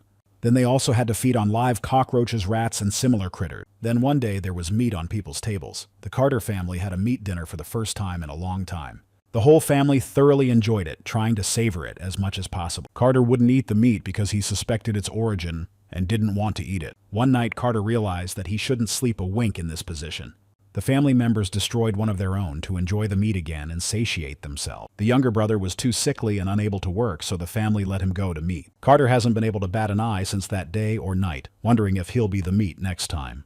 The guard suspected that the captain didn't realize how much it disturbed him. Aaron continued to resist his attacks. Aaron stated that he had heard it all before, and it was no good treating the captain of the guards of the 4th Battalion so lewdly. The captain threw a powerful punch, but Carter managed to dodge it in time for the fight to continue. Carter asked how he felt about his skills, assuring him that he had gotten stronger with a magical aura emanating from his eyes. Aaron assumed it was because he'd gotten a good night's sleep from Dornoy's pills. The subordinate confirmed his hunch by assuring him that it was all thanks to the candy that was given to him. The captain of the guard made sure that Carter got the power from the demon. His strength and speed increased significantly. Carter stated that she was coming. Aaron knew that this young man had always had a talent for battle, even though he had never been properly trained. Aaron noticed that this guard has replenished his magic power and intends to get rid of it. The captain of the guard did not intend to just give up and resisted. The man dodged his opponent's blow and his sword point lodged in the wall, giving Aaron the advantage. Aaron realized that Carter, despite his strength, would not have enough experience to defeat him, saying that he was like a wall without a solid foundation built on rubble. Suddenly, Carter's hand began to magically increase in size, engaging demonic power. Carter ordered the captain to shut up. She tried to land a powerful blow on him with her demonic hand. Aaron said that he understood the guardian because he too had trouble sleeping. He dodged his blow and intended to retaliate. The captain of the guard said that he forgave him, and therefore asked him to forgive him as well. Carter immediately remembered his younger brother and wanted to fall asleep because of the memories. Aaron wished the guard a sound and eternal sleep. Carter realized he had done a stupid thing. Suddenly there was another powerful explosion in the distance from Aaron, but he heard it. The captain of the guard lulled the fallen henchman to sleep with the sweetest lullaby of his life. Meanwhile, from the hole in the wall through which Hans had escaped earlier, a magical radiation was coming through. Dornoy managed to steal Lady Vivian Fullputs, but his crew was almost destroyed. The man heard the approach and was convinced that this fortress had very annoying guards. Dornoy had to leave the fortress through a hole in the wall, but he also realized it was worth it. The man kidnapped Vivian because she possessed unrestricted mana. Now Doron only had to cut out her heart and eat it to get her powers. The dark mage was stopped by the sudden voice of a man who had discovered his location. The man asked how Dornoy had managed to find this loophole, assuming Carter had told him. Aaron offered to give him a quick interview, hinting that he intended to pick up Lady Vivian. Dornoy asked who he was, since he thought he would be pursued by night. The dark mage showed his hand that was completely under the influence of demonic power. The man made sure that it was only the green captain of the guard whom he need not fear. A demon appeared behind his back. The dark mage ordered his demons to dismantle this arrogant guard. He drew his sword for defense. Suddenly, Aaron was approached by the demon that had possessed him, telling him that idleness would devour him from the inside out. Dornoy continued to cast magic spells to get rid of the captain of the guard. The demonic wolf managed to approach his opponent and bit him on his left arm. This came as a surprise to Aaron. The guard managed to get rid of that demon with a deft sword movement. The man noticed that he was affected by the cursed magic. His body became heavier, and it became painful to move. Aaron realized that he would be in trouble if this battle dragged on. He noticed that magic was emanating from the Rada. Dornoy noticed that his opponent could still stand up to him, deciding that his musculature wasn't just for look. The mage asked if the guard could stand up against Mr. Cantle's Dark Legion. Aaron asked what kind of nonsense this was. Aaron asked what he kept such an animal farm for, suggesting that they were too few to be called a legion. The man called him an arrogant fool, ordering all demonic creatures to attack. The captain of the guard said that if the law was to be followed, the magician should have been taken alive. Aaron added that he had tricked his direct subordinate into his web and sold his soul to a demon, and so following the law would not work. The Guardian, in response, began attacking the demonic creatures that attacked him, stating that the Dark Mage was sentenced to immediate execution. The Dark Mage noticed that the man had enough strength to break through the Dark Demon's defenses.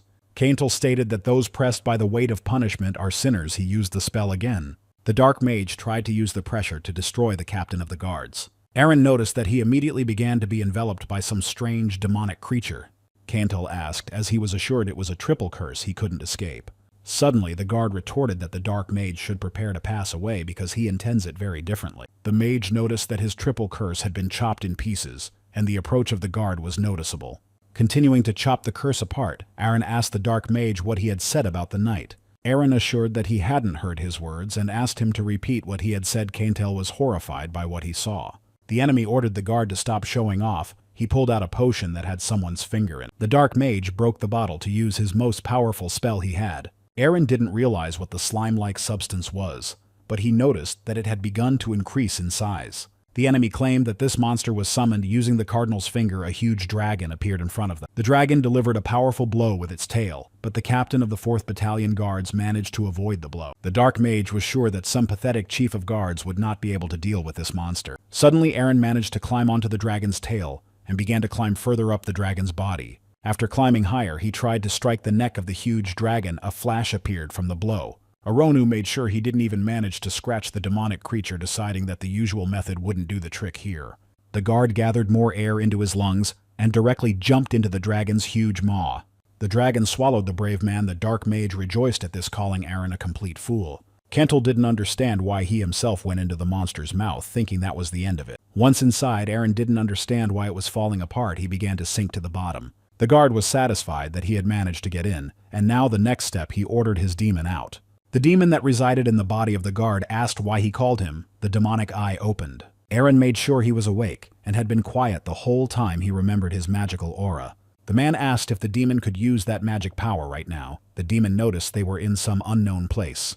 The demon replied that Aran had pestered him with his requests, calling him rude and stupid. Aaron received the magical power he desired from the demon. His sword began to emit a bright glow. The demonic entity lent him her power but asked him to promise him something.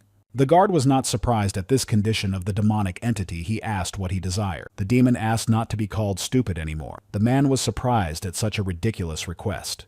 The entity didn't know what that meant, but for some reason she wasn't happy to hear it. Aaron promised not to treat it that way again. Aaron felt as if lightning was shooting all over his body, assuming it was that aura.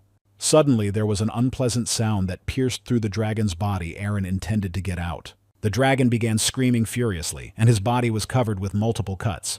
The Dark Mage couldn't understand what was going on. He noticed the traces of aura, and in the hole, Aaron appeared. Caintel couldn't believe his eyes. The captain of the guards managed to get out of the dragon's body. The criminal ceased to realize who this man was, because as a guard, he looked like a knight. The man assumed that the Emperor had sent this man for him, and how he knew about this plan, since he had not contacted anyone. Aaron continued to approach his opponent without saying a single word of explanation. Raising his sword, the guard intended to get rid of this Dark Mage and bring Lady Vivian back. One deft swing of his sword stripped the Dark Mage of his head. Aaron informed that he was just a local guard. The guard was pleased that it was quiet at last. He wished Caintel good night. After he got rid of all the enemies, he decided that he should return, taking Vivian back with him. Aaron didn't notice that some kind of magical energy started to be released from the head of the defeated opponent.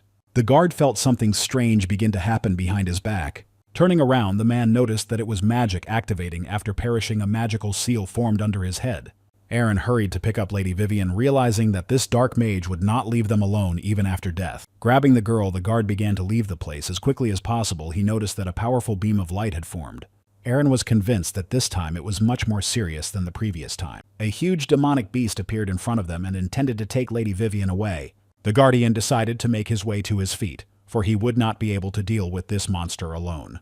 Aaron realized after a while that he would not be able to run away with the girl. He also did not understand why he was not paid for overtime. Suddenly, the guard heard the knowing voice of someone looking for Lady Vivian. Full puts. Nova was looking for the Lord's daughter. Spotting the monster, she used the knight's aura to strike. Then, Inquisitor Joanna showed up, and together with an officer of the knights, attacked the demonic monster. Both girls aimed their attacks at the huge head of the opponent, who didn't pay them much attention. Aaron, along with Lady Vivian, hid behind a tree and watched their battle without daring to interfere.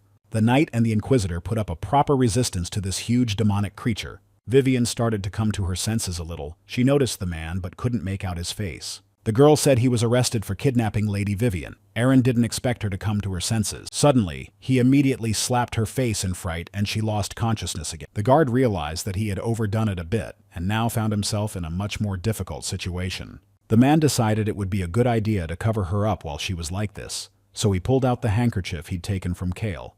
Aaron stated that the chief of guard's workday was over and it was time for him to return to the fortress. Meanwhile, the girl managed to defeat the demonic monster, and they set about finding Lady Vivian. Nova didn't understand where the Lord's daughter could have gone since they had almost checked everything in this place. Joanna looked around and indicated that there was a body to the north that looked like Lady Vivian. The partners managed to locate Lady Vivian, who was lying motionless in the thicket of the forest. The girls asked if she was okay, but she didn't say anything because she was unconscious. Joanna assumed she was dead, but Nova didn't believe it, because something like that could have had a very bad effect on them. After the guards gathered in the Shinkarna, where no one else was but them, they discussed what had happened during the day. It had been a week since the Dark Mage's attack on Caserte's fortress. Kana was also working for Hannah chilling beer for visitors. The Lord who flew through the sky like a hawk from the explosion was miraculously unhurt, and his daughter Vivian returned alive and unharmed, so the case was closed. Aaron told everyone that Carter died on the battlefield fighting demons. He decided not to tell of his betrayal. Thanks to this, Carter's family was rewarded for his loss without even realizing it. Werman felt very sorry for Carter, who, as they had been told, had fallen at the hands of the demon. Poole stated that everything worked out the way Carter wanted it. They gathered to mourn the loss of a comrade. Brigg decided to take Carter's example and muster up the courage to fight demons for the glory of the fortress. The captain of the guards of the 4th Battalion having offered to raise their mugs to the bravery of their comrade. Thus, Carter was able to keep the Guardian's honor thanks to Aaron. Werman informed the captain that they were likely to send a new guard in Carter's place. Suddenly, a man ran into the bar who was supposed to be the new guy. The man introduced himself as Dylan, a new recruit of the 4th Brigade of the Fortress Outer Guard. He greeted everyone. Aaron was shocked that the management had assigned to them a former mercenary with whom he had a conflict. Dylan didn't think that fate would bring him and Aaron together. He was very happy to meet a new team. Poole noticed that the new recruit was making a good impression. Brigg had a feeling that Dylan was like Poole. The recruit stated that he wanted to tell them how he fought 1,000 opponents. Werman wanted him to shut up. Aaron asked why on earth he had come to them. Hannah stated that he had said it out loud. Hannah set another beer on the table and looked angrily at Dylan, who had treated her lewdly in the past. The man asked him to stop because he intended to explain everything to her, but the girl did not want to listen to him. Hannah glanced carelessly at the man, asking what else he needed from her, letting him know she wasn't happy to see him. Dylan apologized for his past act. The guards looked at him in surprise. The man explained that it was a tradition among mercenaries to behave like this. Suddenly Hannah smiled, assuring him it was no big deal. She pointed a loaded crossbow at his head. The girl said that working at the inn she had met such fools as Dylan many times, but if he performs next time there will be a hole in his head. Aaron was convinced that all such Hannah was not an ordinary girl, but he decided not to tell her so long as she was at arms. The captain of the guard turned to the new recruit and asked him to approach him, who followed the instruction. Aaron handed him Carter's sword, saying he was now in the 4th Brigade of the fortress's outer guard. The captain ordered him to do his best, or he'd be out as fast as he joined the brigade. Dylan was very happy about it, because he didn't expect to be accepted into the outer guards of the fortress so quickly. The recruit almost burst into tears. He promised that he would try his best not to let their rank down. It was a day Dylan, who became part of the outer pack of the fortress many times later Poole would remember, was delighted to meet the new recruit. Dylan thought he should have just run that day, but realized there was no way to leave them now. After a while, Dylan, fully immersed in the daily routine of the outer guard, was a bit shocked at Aaron's approach. Aaron said that he couldn't sleep here, or he'd skate off, assuring him to be careful. The man woke up from the blow and didn't understand how he could fall asleep without remembering what had happened before. After checking, the guards let the merchant through, who still didn't understand what had happened to him at the gatehouse. The captain of the guards ordered Dylan to repeat everything the same way, because after the case with demons, there will be a strict control of the new recruit will ask if everything is really done this way. Dylan decreed that they took the silver from the coachman and hit him a couple times as if to check if he was a demon or not, asking if the guards had such duties. The new recruit stated that it was a total bummer. He told the newly nailed merchant that 2 silver would be enough to solve the problem. Aaron made sure that the new recruit was not bad, for he had a knack for intimidating merchants. The commander realized that coins were pouring in for nothing even if he did nothing. Suddenly, Aaron heard that there was some kind of conflict at the checkpoint and decided to intervene.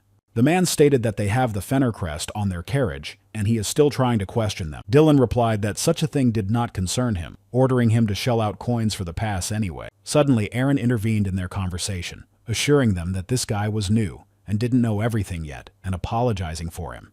The captain of the guard noticed that there were only warriors in the carriage without any gentlemen.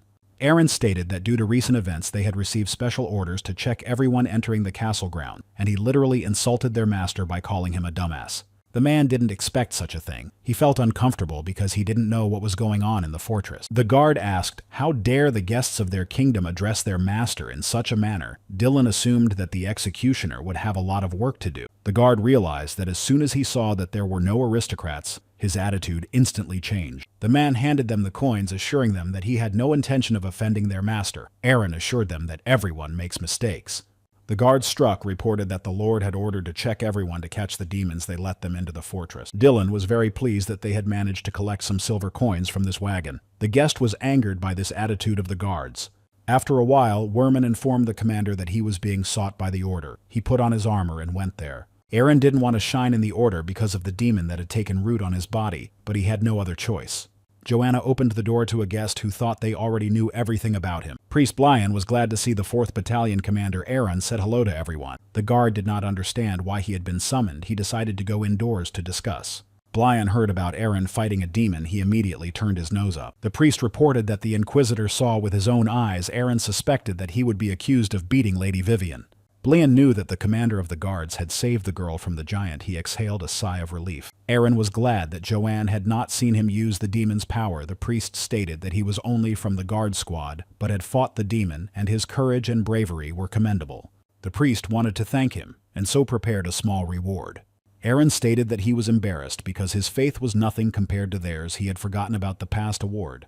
The priest handed him the object and told him he was now an honorary monk, asking if he liked. The man replied that he couldn't even dream of such a gift, but he was upset thinking that they would give him money like last time. Blyan said that the Inquisitor wanted to inspect the fortress, so he asked Aaron to take over the job since he was now one of the monks. Suddenly, the priest said he had business to attend to and had to go. Aaron didn't understand why he was dumping everything on him. Aaron realized that the priest had summoned him to trash him, determined to get back at him for it someday.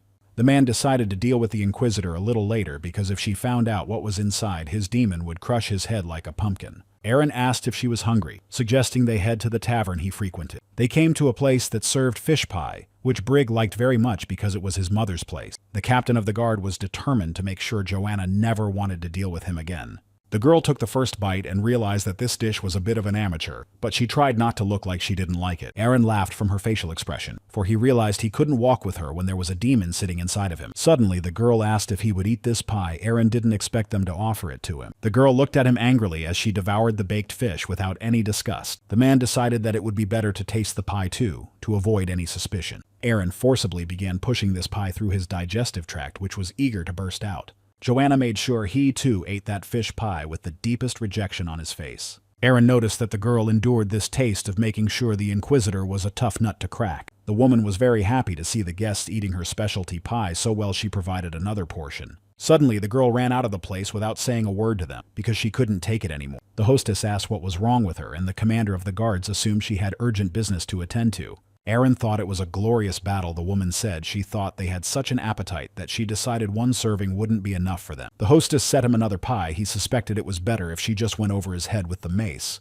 Then Worman came up to him and was surprised that the commander's clothes were getting better and better every day. Aaron could not think that with these clothes he will be discounted because it is not bad to live as an honorable monk guard. Heard that the commander became a monk, decided that in this case, the empire will soon come to an end. The hostess asked if they could have another pie, but the captain of the guard refused. Worman asked if the commander had heard that the Fenner family had sent warriors to guard the castle to help them, and the Lord had instructed them to make them welcome, and if there were any clashes they could increase the penalties. Aaron didn't understand why he was telling him this. After all, he was not a brigand, and there was no reason to quarrel with those who would stand guard with them. The guard realized that this was the same night they had carelessly inspected at the gatehouse. Aaron stated that getting unilaterally does not equal a skirmish. Worman was shocked by this. The man was surprised to hear the guard talk about the special instruction, assuming he was trying to set him up. Worman said that an honorable monk should not make a fuss about such an occasion. Aaron remembered that he was now a monk.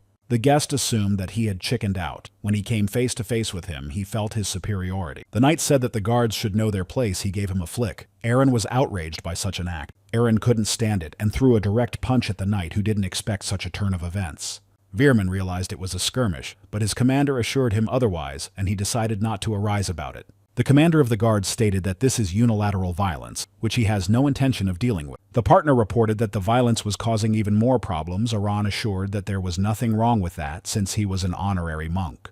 After a while, the newly arrived knight came to his senses, feeling a bruise forming on his face. Vermon noticed that he had regained consciousness, and noticed that he was in a different place, realizing that he had lost consciousness in the bar.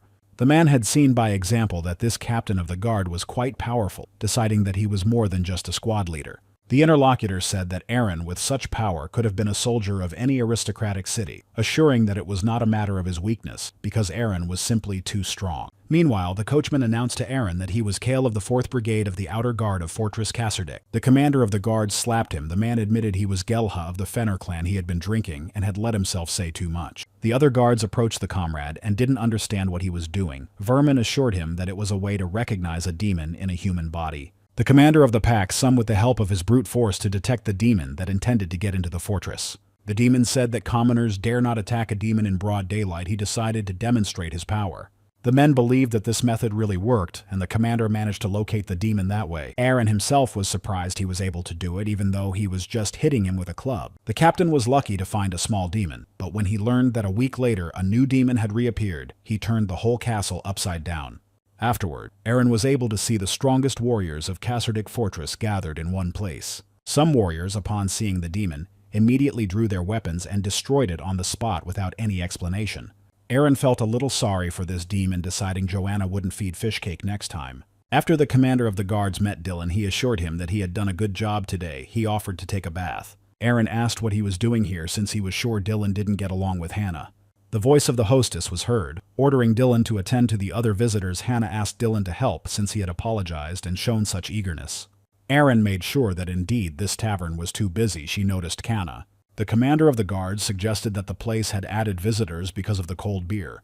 The man realized that naturally sales would increase because beer should be cold, not warm. Aaron made sure that he could use such magic himself. He was sorry to leave Kana here alone, because the magic book was too expensive and hard to find. The man suggested that an upgrade could be made. Kana noticed that he was looking at her strangely. After a while, the guards resumed their checkpoint and noticed a wagon approaching them. The guards also saw that the young man was behaving strangely despite being with an adult. The boy heard the men inside ordering them to drive more quietly, for the wagon was shaking too much. One of the men assured that if their chapter got their hands on something, he would not let it go. He asked them to shut up and watch their faces, and asked Jacob to be careful what he said, because the guards might have discovered it. The man stated that they were not Karzan here, and no one would put up with their jokes. The boy was worried about that. The boy informed Levi that no matter how threatening they were, if these brigands were to be interrogated, they too could be in danger. The young man chewed on that, suggesting the man come up with some plan to avoid such a thing. Levi assured Horace that everything would be all right, because he knew that in the fortress Kasserdik, especially not smeared, and if you give them silver, they will immediately pass. The man assured them that all they had to do was get inside and they would be safe there, so they decided to unload the bandits as soon as possible and get out of here. The guards suspected something was amiss with this wagon. Dylan was ready as always to check on the guests in anticipation of earning coin. Poole noticed that it was Levi, whom they hadn't seen in a long time, assuming that it had been 6 months since the last time they had met. The man explained that fever had taken its toll, so he had been resting for a long time. Levi was surprised that there were 5 guards this time, because there were always 2, but he was glad that there was no crazy guard. The man handed the coins to Poole, saying it was for their service, and he thanked him and allowed him to pass.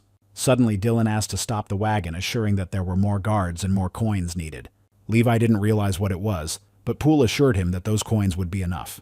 The man assured them that if there wasn't enough, he could give them more, but the guard replied that he shouldn't. Levi realized that if they stayed here long enough, the guys they were carrying could do a hell of a lot of damage, and they needed to get inside the fortress without adventure. Veerman asked the head if he had heard the news. Aaron asked what he was talking about. His partner reported that after he found the demon, the method of inspection had changed by order of the chief of guards. Dylan noticed the men sitting in the wagon while looking around and asked them to get out for inspection. Now everyone who was on the wagon has to get out and be tested. If there was anyone suspicious among the guests, he was ordered to be beaten with a baton. Dylan struck with his baton at such a suspicious guest who was traveling with Levi in the wagon. Levi was shocked, and the other guests didn't understand what kind of interrogation was going on, because they didn't understand how they could beat up anyone who looked suspicious. Aaron pointed out to Vermin that he should not do that, but he pointed out that he had done it himself. The commander replied that he had done it affectionately and hit him with his hand, for only a fool would sit still when he was being beaten with a club. Dylan told all the guards that they had demons at the gatehouse again, and the rest of the pack began to chase the intruders. The guards managed in time to neutralize the demons that tried to infiltrate the fortress. Levi was shocked by this, because nothing like this had happened to them in the previous times they had traveled through. Dylan reported that he'd apprehended a suspicious type, but for some reason none of them had turned into demons. Jake just passed out. The others thought they could get through if Jake did them a favor. Aaron said that there was some noise at the checkpoint, so he went to check it out. Vermin didn't understand why he had to go there, as it was already full of guards. The man stated that he intends to make an upgrade to the mini-fridge name in mind the magic of Canna. Meanwhile, the girl was serving and cooling beer to the customers as usual, and did not know what awaited her. Aran intended to take the girl to the leader. Aaron, with a kind smile on his face, asked the girl to come over to him, but it seemed to Canna that he was up to something strange. The girl said her name was Canna, and it was not appropriate to call her such careless names. He assured her that he would not address her in such a manner again. The commander of the guards asked what magic she could use. The girl replied that magic dice, freeze magic, and she could also see through walls a bit.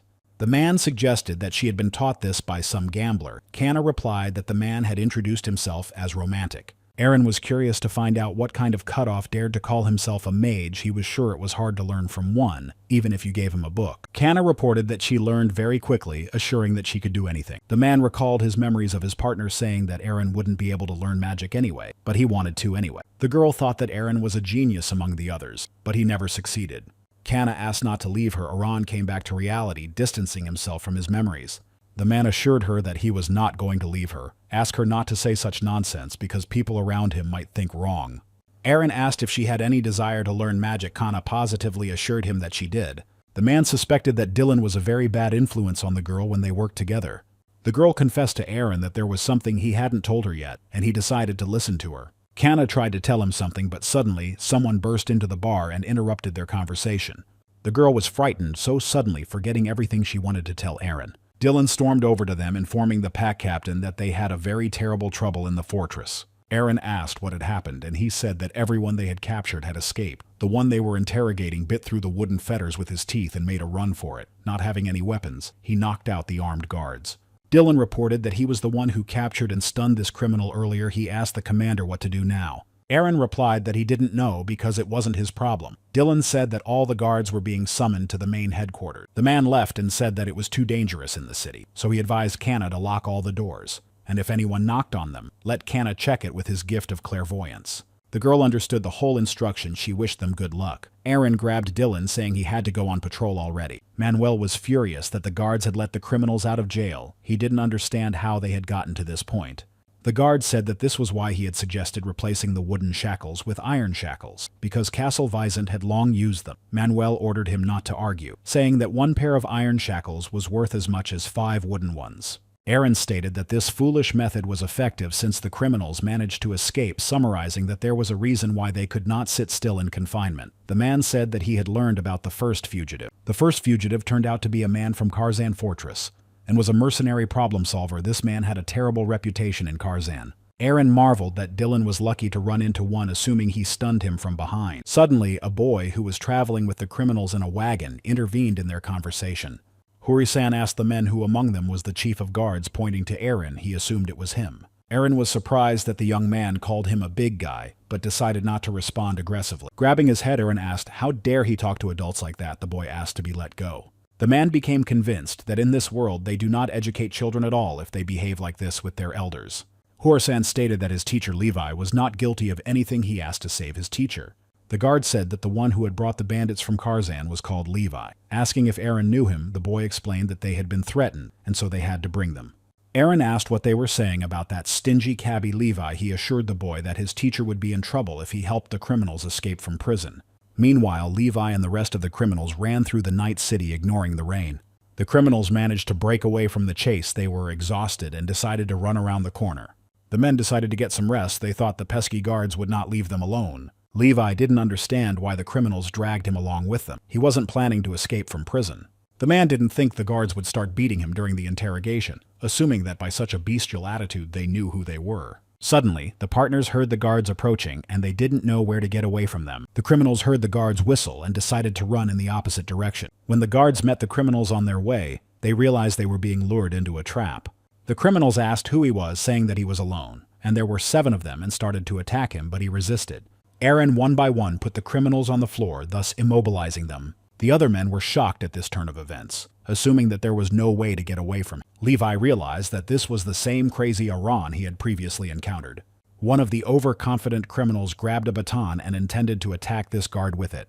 The criminal was unable to do anything. Aaron Levy didn't understand why he met this demon exactly when he became a fugitive. The man fell to the ground, begging the guard not to come near him, realizing he was finished. Levy closed in anticipation of a powerful blow from the guard, heard footsteps approaching. Suddenly, Aaron grabbed him and asked him why he had run away, since he had only caused confusion by his action. The guards informed Levi that his apprentice was looking for him, advising him to go to him quickly, or they might consider him an accomplice. Levi and Hurasan were very happy with the merger, and the charges against them were dropped.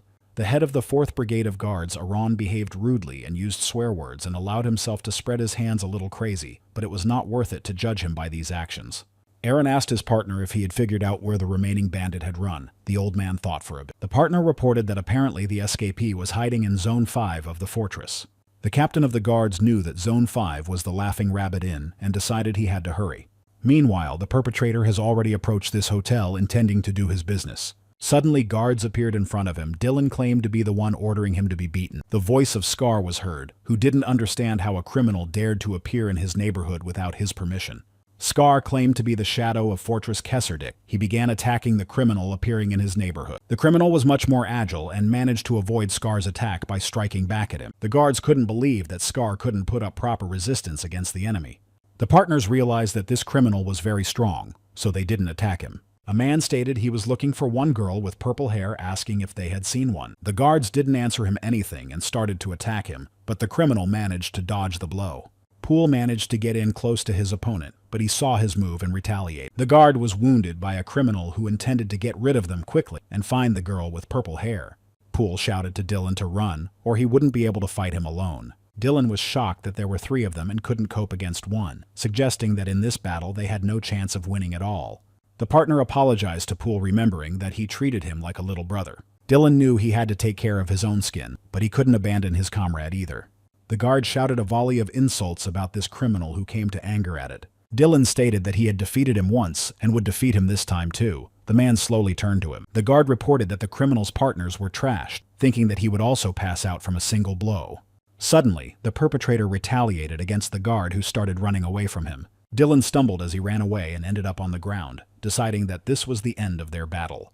It seemed to the Guardian that if he tried hard enough, there would be some meaning in this life. Dylan didn't understand why Aaron wasn't around when he was needed so desperately. He began to use foul language. Unexpectedly, Aaron immediately appeared and managed to land a powerful blow on the criminal. Aaron managed to get to the rescue in time thanks to the screams his partner was making. Dylan was very glad that the captain had managed to get to him in time, because he realized that he could not cope with him alone. Aaron asked why he was insulting him. Dylan pretended to faint. He hadn't expected to have such good hearing. The commander of the pack decided that there was no time to find out what to do with him, because first it was necessary to deal with the criminal. The perp said they're just some lowlifes he's gonna whack. Aaron asked if he was the fool that Dylan took down at the checkpoint. The guard advised his opponent to shake it off properly, assuring him that he still had a twig stuck on his shoulder. When his opponent turned around, Aaron immediately threw a punch at him, but he managed to react in time to block it. The criminal didn't realize what he'd done, but he made sure the guard was strong. Aaron assured that it wasn't anyone's fault that he was such a fool after he immediately threw a powerful punch at him. The guard asked why his opponent suddenly lost to Dylan, and he noticed the smirk on his face. Aaron did not wait for an answer and decided to find out what this criminal was doing in his region, saying that there were no vacant jobs in the fortress. The enemy replied that he was looking for one girl who had purple hair and was small in stature. The captain of the guard immediately realized that he was talking about the Kana he wasn't going to give him. Aaron remembered past events because those guys who used Kana's magic were from Karzan. The guard was surprised that they had sent a mercenary for some mage to kidnap him. He didn't know who the customer was, but he realized that he was obviously calculating. The criminal noticed that his adversary knows this girl and ordered him to take him to her, or it would end badly. Suddenly, Dylan grabbed his sword and stealthily approached the outlaws and delivered a heavy blow. Dylan was furious at this outlaw who had taken advantage of the sweet girl Kana. The criminal was surprised that once again this guard managed to strike him a blow that was his last. Dylan declared that he was finished. He drew his sword, and the criminal fell motionless to the ground. Aaron was a little disappointed, because in this case they would not be able to find out who was the customer of this mercenary. After a while, Dylan excitedly tells the audience how he managed to defeat the criminal. Dylan said that while Aaron was fighting with the criminal, he managed to stab him in the heart with a sword. Poole listened to all this with disbelief. Poole noticed that Aaron and Dylan had stopped by as well, surprised that their comrade had come to see them. Aaron asked his subordinate how he was feeling, and brought him some goodies to help him recover. Dylan noticed that the captain had brought a killer pie Aaron ordered him to eat, and not to dare leave even a crumb. A completely rewound Scar asked what he'd take a piran for 3, assuring him he wasn't allowed to eat. Poole then suggested that the commander join them since they didn't want to eat it themselves. After a while, in the Bora of a laughing rabbit, Kurisan declared that Kana was very beautiful. The girl didn't pay attention to his compliment, and when she noticed Aaron's return, she immediately rushed to him. Kana provided the guard with a mug of cold beer and told him that he just wanted to freshen up. Aaron asked the girl what she wanted to be in the future. Kana did not expect such a question. The man also asked her what she wanted to do, assuming she wanted to be a knight or a high lady. Kana was surprised at the question asked and replied that she just wanted to live her life in peace. The guard smiled sweetly, promising her that he would do his best to make it happen. Aaron asked her to try harder after he went over to Hannah and started talking to her about something. The girl failed to hear their dialogue, pondering the guard's words of endeavor. Hurasan offered Kana a juice, but she remembered Dylan's words about hitting her on the head if she was molested. The merchant then informed the buyer that he had almost no low-rank potions left, stating that they were worth 90 silver apiece. The man asked the guard if he would buy, if not he should leave the shop and not waste his time. Aaron wondered if monks could fight each other. Suddenly, their conversation was interrupted, and asked why monk Ketub was asking such a sum from him to assure that Aaron was an honorable monk. The stranger said that priest Blyan and the Inquisitor had made the request and personally appointed Aaron as a monk. Ketub replied that it was no laughing matter, stating that in that case it would be 50 silver apiece. Aaron rejoiced at this price, realizing that the merchant had discounted almost half of the price, deciding that this was the Holy Cartel. The guard thanked the monk Ains, because thanks to him, he had managed to get the potion cheaper. The monk assured him that Aaron was entitled to these privileges, asking him to understand the monk Ketubah and his attitude. It was said that the head priest was coming to Kesserdik Fortress, so everyone else was so busy preparing. Ainsa reported that he should pay attention to his duties, asking Aaron to be careful. Noticing the young monk's behavior, the guard made sure that there were some sane people in their ranks. He thought there were only the likes of priest Blyan and the Inquisitor. Suddenly Aaron saw Joanna eating cheese. She didn't notice him right away, and so she continued eating her lunch. This was too sudden a picture for Aaron, and he was curious as to why one was still here. The girl continued to eat the cheese. Noticing the guard, she decided to offer him a taste of the dish as well. After the Inquisitor handed him his lunch and headed on her way to do her own thing, the guard didn't understand her action. It seemed to Aaron that Joanna wasn't quite as normal as the rest of the monks in this place. The chief of the guards was very angry, although it was more of an oversight of the Fenner clan people, and the guards realized that they had to obey orders anyway. Manuel reported that no time off will be given to the guards for the month. The subordinates were horrified by this, saying that there is a limit to cruelty, thinking that he was a real pigdy. Aaron was sure it was the boss's fault, and every time he wanted to slap those chubby cheeks and say that a month without a day off was too much. The partner asked the commander if he had heard that Fëanor's eldest son was traveling with them, but it was not accurate information. The guards had heard that Fëanor's eldest son was a candidate for knighthood. He had graduated but was unable to become a knight. Aaron knew that the order had been talking about a senior priest coming, and now Fëanor's eldest son had been added as well. Manuel noticed Aaron and said that Officer Nova had recently called him in. The guard was a little taken aback by this message, for he didn't know what to expect from this woman. When he came to Nova, the guard noticed that she reacted suspiciously sweetly to his appearance. The woman asked him to look closely at the location of the door, asking him to use it for its intended purpose. Nova showed him how to open the doors, assuring him it was very easy. Aaron didn't realize what had happened to her. The guard assured that he knew how to open the door. Nova asked why then he was always smashing things instead of walking around like a normal person. The woman asked if he knew how many walls he'd already destroyed. Noticing his reaction, she thought he was amused, assuming he was breaking down doors for fun. The guard said that he had no other choice, assuring that he didn't like destroying everything, because if he had been late, his boys might have been in danger. Nova pointed out that the payment for the destroyed walls had been deducted from his bonus, and he gave him 1 silver coin that remained after deducting A's repairs. Aaron didn't expect this, but he realized that he had no way to challenge the decision. The guard returned the coin to the woman, saying it was a tip, and offered to buy her something tasty and a beer, saying that if she stayed here all the time, she would get sick. The woman stated that she was about to have a nervous breakdown because of him. The guard opened the door and asked if he had come out right this time. Nova ordered him to vaporize with her voice. After a while, Veerman assumed that Nova was swearing at the commander again. Aaron replied that the water was that. The commander of the guards said it was time for them to go on patrol, and they were excited about the reward they would receive for their work. Interrogations for which you could legally get money were more interesting, but Aaron also liked patrolling, because people here were always doing something. The guards noticed two men arguing in the middle of the street. Aaron approached them to ask them to calm down. They looked at him in surprise, asking what he was offering. The guard replied that whoever won the fight would be right, and the men continued to fight.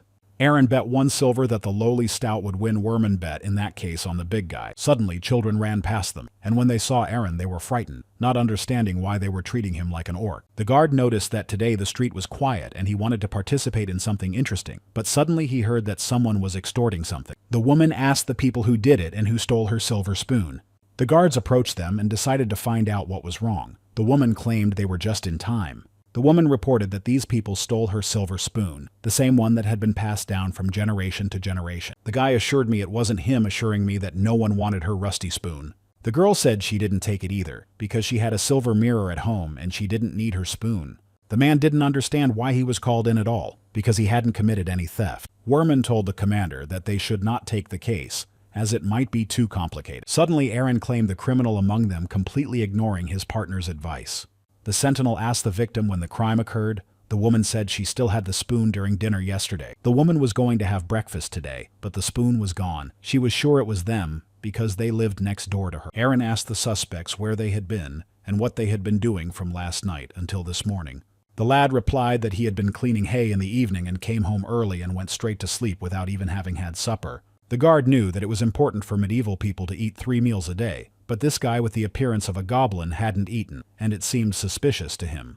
The girl didn't want to tell him, stating that it was her private business, and she didn't have to tell him everything. The suspect said that she had a silver mirror at home and that a lousy spoon was no match for it. Aaron knew that commoners didn't often have silver mirrors, and this also seemed suspicious to him. The man said he never left the house yesterday and was dragged here by this woman. The woman said that this man was strange, because she had seen him for the first time in the fortress, and the guard seemed suspicious of this foreigner. Aaron realized that there was nothing he could do. He didn't want to resort to one method, but he had to use the last method. The guard stated that to check their belongings at the suspects' homes, he ordered them to be led to their residences. Aaron didn't know that the incident he'd taken on out of boredom would lead him to such a result. Wehrman was outraged that the suspects refused to do so, stating that they did not ask their permission. The guard suggested that the homes had scriptures or red flags that were being misused, and this could have had serious consequences. Noticing the suspects' reactions, Aaron felt the 3 of them tense up from the search. The commander of the guards decided that it would be even better because he was bored and assumed it would be interesting. Upon entering the house, the guards made sure that the suspected girl did indeed have a silver mirror. The girl said that some silver spoon does not go with this mirror in any comparison, asking now if they realize that she is not guilty of anything. The suspect's house looked pretty plain, and it was very suspicious that there was a silver mirror in this house. Aaron decided that there really wasn't a silver spoon here. The guard noticed that she had a lot of men's underwear. He thought that there was a very strange smell in the house. According to the girl, she lived alone, but the house smelled of a middle-aged man. Aaron concluded from the objects he saw that this girl was by all accounts walking around and hosting men. The guard understood that immoral behavior, it could also be classified as a crime. The girl offered them a snack. After accepting the pie, Aaron decided that her rambunctious lifestyle wasn't that important, and so turned a blind eye to it. After the guards went to the next suspect's house, they noticed a lot of books, deciding he was familiar with ink. They noticed he had some romance novels. Suddenly, while looking around, Aaron noticed that there was something between the books. He realized it was some kind of bracelet. After trying on the bracelet, the guard decided that it fit perfectly with his clothes, and if he discreetly took it away, nothing would be noticed. Worman asked if the commander had heard anything strange, and he explained that his shoulder was acting up. Aaron realized that the demon's belching had almost gotten him caught. He asked him not to do it again. Worman asked what kind of bracelet it was. Assuming that the commander had a well-developed sense of smell, Aaron assured him that it looked good. The landlord informed the guard that if he liked the bracelet, he could have it. Aaron was happy about that. The commander of the guards thanked for such a gift, stating that he too was innocent. The man stated that he had said all along that he was innocent of anything. Aaron stated that the patrol was fun. He was curious if there would be any more souvenirs they followed the last suspect. Werman pointed out that since 2 of them were innocent, there was a high probability that the perpetrator was the third. They noticed that he was acting a little strange. Aaron replied that he knew all of this, and knew without him what he would do in a situation like this. The man said that once they got into the house, they would need to check every corner of the house. The guards arrived at the last suspect's home and were shocked by what they saw. In front of them stood a brushed horse. You could see from it that the guards were watching it, didn't understand how he lived in a stable. The boy apologized to Charberto for coming back too late. The suspect pointed out to Charberto that it was the first time they had guests at their house, and he decided to give her some special hay to eat. Aaron made sure that this guy was too fond of his horse. Werman reported that it was a famous horse breeder in the fortress of Kesserdick. The commander of the guard didn't realize who the 3 suspects ended up committing the crime. Suddenly a woman came up to them and explained that she had found her silver spoon, which had gotten lost in the straw. The woman thanked the guards for their work, and they realized that they had done nothing useful. Aaron wasn't happy that they had wasted so much energy because of the woman, and there had been no theft at all. After Kanna served the guard a cold beer, he thanked her because it was a good time. Aaron noticed the strange expression on the girl's face, who didn't take her eyes off him for a second. The man asked what she wanted from him. Then he shifted his gaze to the mug and was shocked at what he saw. The ice in the beer was in the form of flowers. He realized that Kanna had been practicing magic all this time. The girl thrust her nose up, assured him that she had tried her best on this. The man praised him for his effort. Aaron made sure he was right about her and she could be useful to him. He continued to praise her. It seemed to the guard that the girl's efforts were directed a little in the wrong direction, for he didn't understand the point of giving a beautiful shape to the ice in the beer. The man decided not to talk about it with her, noticing that she was very happy at the words of praise. Aaron didn't want to ruin her mood, realizing that he needed to find her a spellbook faster. The guard noticed that Kanna was staring at his new bracelet and didn't take her eyes off of it at all. The man asked her what she liked about the bracelet, assuring her that she had some unusual taste. The commander of the guards decided to give Kanna this bracelet. She was very happy about this unexpected gift. Aaron noticed that she really liked this slightly old trinket that looked glorious. The guard assumed that the pale guy wasn't a bad person, deciding to thank him in return later. In the meantime, the man began to get chills. He assumed that he was sick, because that was why he did not want to move to the suburbs, because there were only losers and savages here. It seemed shameful to him that a commoner would dare to grab a White Tower mage by the breasts, because in the capital, it was unthinkable. The mage realized that that guard could be called the epitome of ignorance and savagery in this fortress. The man couldn't believe that this rude man was the chief of guards who dared to come to his house. The man had anticipated such a thing, so he had put magic disguises everywhere beforehand, and the spellbook looked like an ordinary novel, realizing that he should have been more careful. Earlier, the mage had seen that the pack commander had discovered his bracelet and intended to take it for himself. The man knew that such a scum shouldn't touch this object, but after Aaron put the bracelet on, the magic didn't work on him. The mage didn't believe in such a thing, because this guard didn't even know how to control aura, assuming that he was some kind of unusual guard. Aaron ended up taking the bracelet, not suspecting that the man was for real, but the man also didn't realize who he was. He stopped thinking about it, realizing that everything was dangerous, and he could be exposed. The man's business was to find information about who Lady Vivian loved. After a while, Brig turned to the commander to ask if he thought it was strange. The guard asked why the Fenner warriors were so shunned. One of the warriors overheard their conversation. Aaron assumed the warriors had gotten into a scuffle with one of the guards and had gotten what they deserved. Brig assured him that could not be the case. The men's conversation was interrupted by the sounds of an approaching carriage. They decided to check what had arrived. Aaron realized that this was the carriage of the Fenner family, and their fortress awaited the eldest son of the family. Brig also thought about the fact that the carriage was the one Fenner's eldest son had been talking about. The commander of the guards ordered his partner to bow his head as the aristocrats approached them. Fenner's carriage passed without any inspection. The young man was pleased to see the bowing guards. Aaron made sure that this carriage didn't even slow down, and there was no point in talking about inspection at all, having made sure that the aristocrats were so brazen. The guards saw another carriage approaching, and this time they couldn't tell who it was. The carriage stopped on the bridge. Aaron asked where they were from. Suddenly a guy came out of the carriage. The young man told them that they came from their Karzan, and he was the manager of the third-ranked Shan. The captain of the guard was surprised that it was a wagon from Karzan, thinking that they had come for the bounty from the cities he had a very different impression of. Shan thanked the guards for graciously allowing him passage into the fortress. Brig noticed that today there were too many big carriages from high persons, and he felt uncomfortable. Aaron asked his partner to watch his words when he said such things out loud, because something could happen. After the guards noticed that another carriage approached them and a monk got out. The man realized from the look of him that he was the honorable monk Aaron, and wished that the sun would shine its light on him. Aaron realized that this is the order's carriage, and knowing that this man is the head of the monastery, he put his fist to his head. The head of the monastery indicated to the guard that he should have raised his elbow higher, deciding that he had strong faith. As the report indicated, he hoped they would have a chance to socialize. Brigg pointed out that Rod Fainer had already arrived at the fortress, the men from Karzan and the head of the order. Realizing that Aaron was going to have his hands full, agreed with him. After a while, Aaron was approached by Nova, who asked what happened since the orange had left his fruit sanctuary. She resented his joke. The woman asked if he kept it at his place, asking him to pull out. They didn't see Sean walk up to them. Aaron pulled out the bags in which was that past enforcer from Karzan, assuring that the heads of the others were also there. The young man was shocked by this.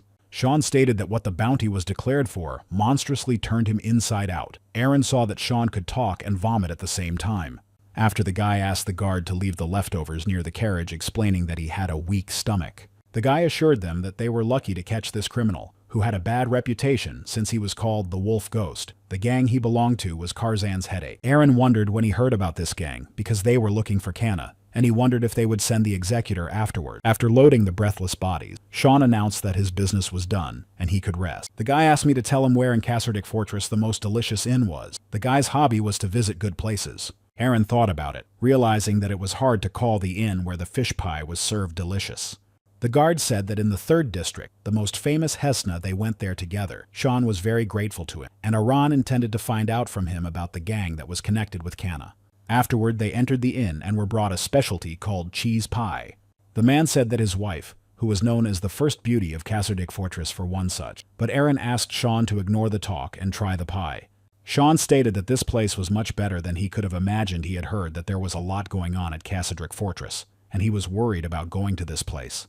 Aaron also tasted the pie and said that Karzan had been quite worried about the Lone Wolf lately, and was already taking extreme measures. Lone Wolf was one of the 3 gangs that were in Karzan's territory besides Ice Knife and Cute Rabbit, which was more like a people's guild. The guy said that the Ghost Wolf was also a member of the Lone Wolf gang. Having heard about the Cute Rabbit, Aaron thought that these bandits were complicated. The guard asked what kind of man the Lone Wolf gang leader was. Sean hadn't expected such a question. The young man answered that his name was Philip, and said that he was the illegitimate son of some aristocrat and tried to destroy the eldest son, but failed and was kicked out. Sean added that the worst part was that his trait was a strong sense of possessiveness. One day, the Ice Dagger men came into his inn and took the cheap blade that was hanging there for decoration as a joke. It was a minor incident that could have been billed as a joke, but Philip was angry that they had taken his item, and he returned the blade to himself. Aaron was convinced that these people were like real wolves who, if they bit once, would not let go until the prey stopped breathing.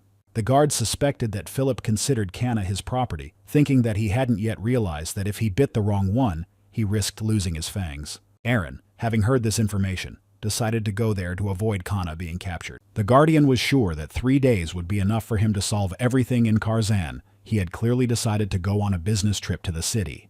Nova was surprised that the commander of the guards volunteered to ride with them to the city. They were finishing loading their belongings. Aaron asked Nova if she would take the oranges to the sale, deciding to screw with her again in this way. The woman asked why he suddenly wanted to go with them. Aaron replied that he had business in Karzan. Nova allowed him to go with them after asking if he had gotten permission from the head of the guards. The servants asked the officer that she really intended to take Commander Aaron with her, for she was to be accompanied by the fortress's inner guard. The woman replied that if the guards were not in place, Fenner's men would take their place, in which case it would be better to focus on the outer guards rather than the inner guards, assuring him that it would be effective to take one Aaron with him. Knight thought this was too arbitrary, for he came just before they left and declared that he would go with them. Nova explained that this is why they call him Crazy Aaron. The Knights decided not to challenge the officer's decision. The woman was sure that this time, thanks to Aaron, the problems would be solved very quickly. Earlier, Nova had told Aaron that at this rate he would be appointed head and given a higher status, but he assured her that he didn't need it. He was satisfied with what he had. Aaron said that for crazy people like him, the position of commander of the guards is the right one. Nova realized that if you tried to hold him forcibly, he might try to escape from the fortress. The woman decided not to push Aaron unnecessarily, deciding that let him, as a fool, stay in Kasserdick Fortress as long as possible. After all preparations were completed and the crew set out on their journey to the town of Karzan, Aaron asked why Nova was wearing a dress. He thought that since she was going to the city she decided to dress up, but she asked him to shut up. Sean informed Nova that he'd bought some tasty cake, suggesting that she join him in tasting it. The woman replied that she was a bit busy and if he had no one to chat with, he could suggest the captain of the guard. Noticing her reaction, the guy didn't understand what he'd done wrong, because he just wanted to be friends, so he called her Miss Orange. The man said that it's not only the name, but also the intonation is important, asking for vowel letters. Sean kept trying to offer Nova a cake, calling her Ms. Orange, but the woman ignored him. After a while, they reached the town of Karzan. The streets of the town were crowded with locals. Nova informed her partners that she would be at the city council while she worked, and she didn't need guards suggesting a look around the city. For now, she asked them to come to this tavern tomorrow by noon. The woman told Aaron that they weren't in Cassardite, and not to think of pulling any nonsense by ordering him to use the doors when they went anywhere. Aaron assured her that the city's rules for opening doors were no different than theirs. After they said goodbye, Aaron assured that he would see her tomorrow. Sean followed along with him. The woman didn't understand why there was no response to her words to not pull any nonsense. The commander of the guards didn't answer her anything because he had plans that might have gotten out of her instructions. Aaron asked the young man to show him the city, addressing him as Shoba, who assured him that his name was Sean. The boy asked if he wanted to try the most delicious inns in Karzan, saying that there was a place called the Unruly Pig that had excellent pork. The man replied that they would visit the inn next time, because tonight he was going to destroy the leader of the lone wolf. The young man was shocked by his statement, because it seemed to him that it was impossible to do such a thing alone. Sean assumed the head guard was joking again, and they headed into the center of town. The boy decided that he would not fall for his jokes again, deciding that he underestimated the third-ranking manager too much. He decided to play along with Aaron, saying that he was fed up with Philip. Aaron said that was fine, and since they were on the same page, they should hurry up. Sean was surprised that the guard was calm, thinking he was pretending not to expect things to go wrong. The man suggested visiting the guys from the White Rabbit Guild for starters. Sean corrected him because the guild was called Cute Rabbit. Sean was sure that Aaron's joke had gone on long enough. He decided to see who could hold out the longest. They came to an inn in Karzan where there were many mercenaries.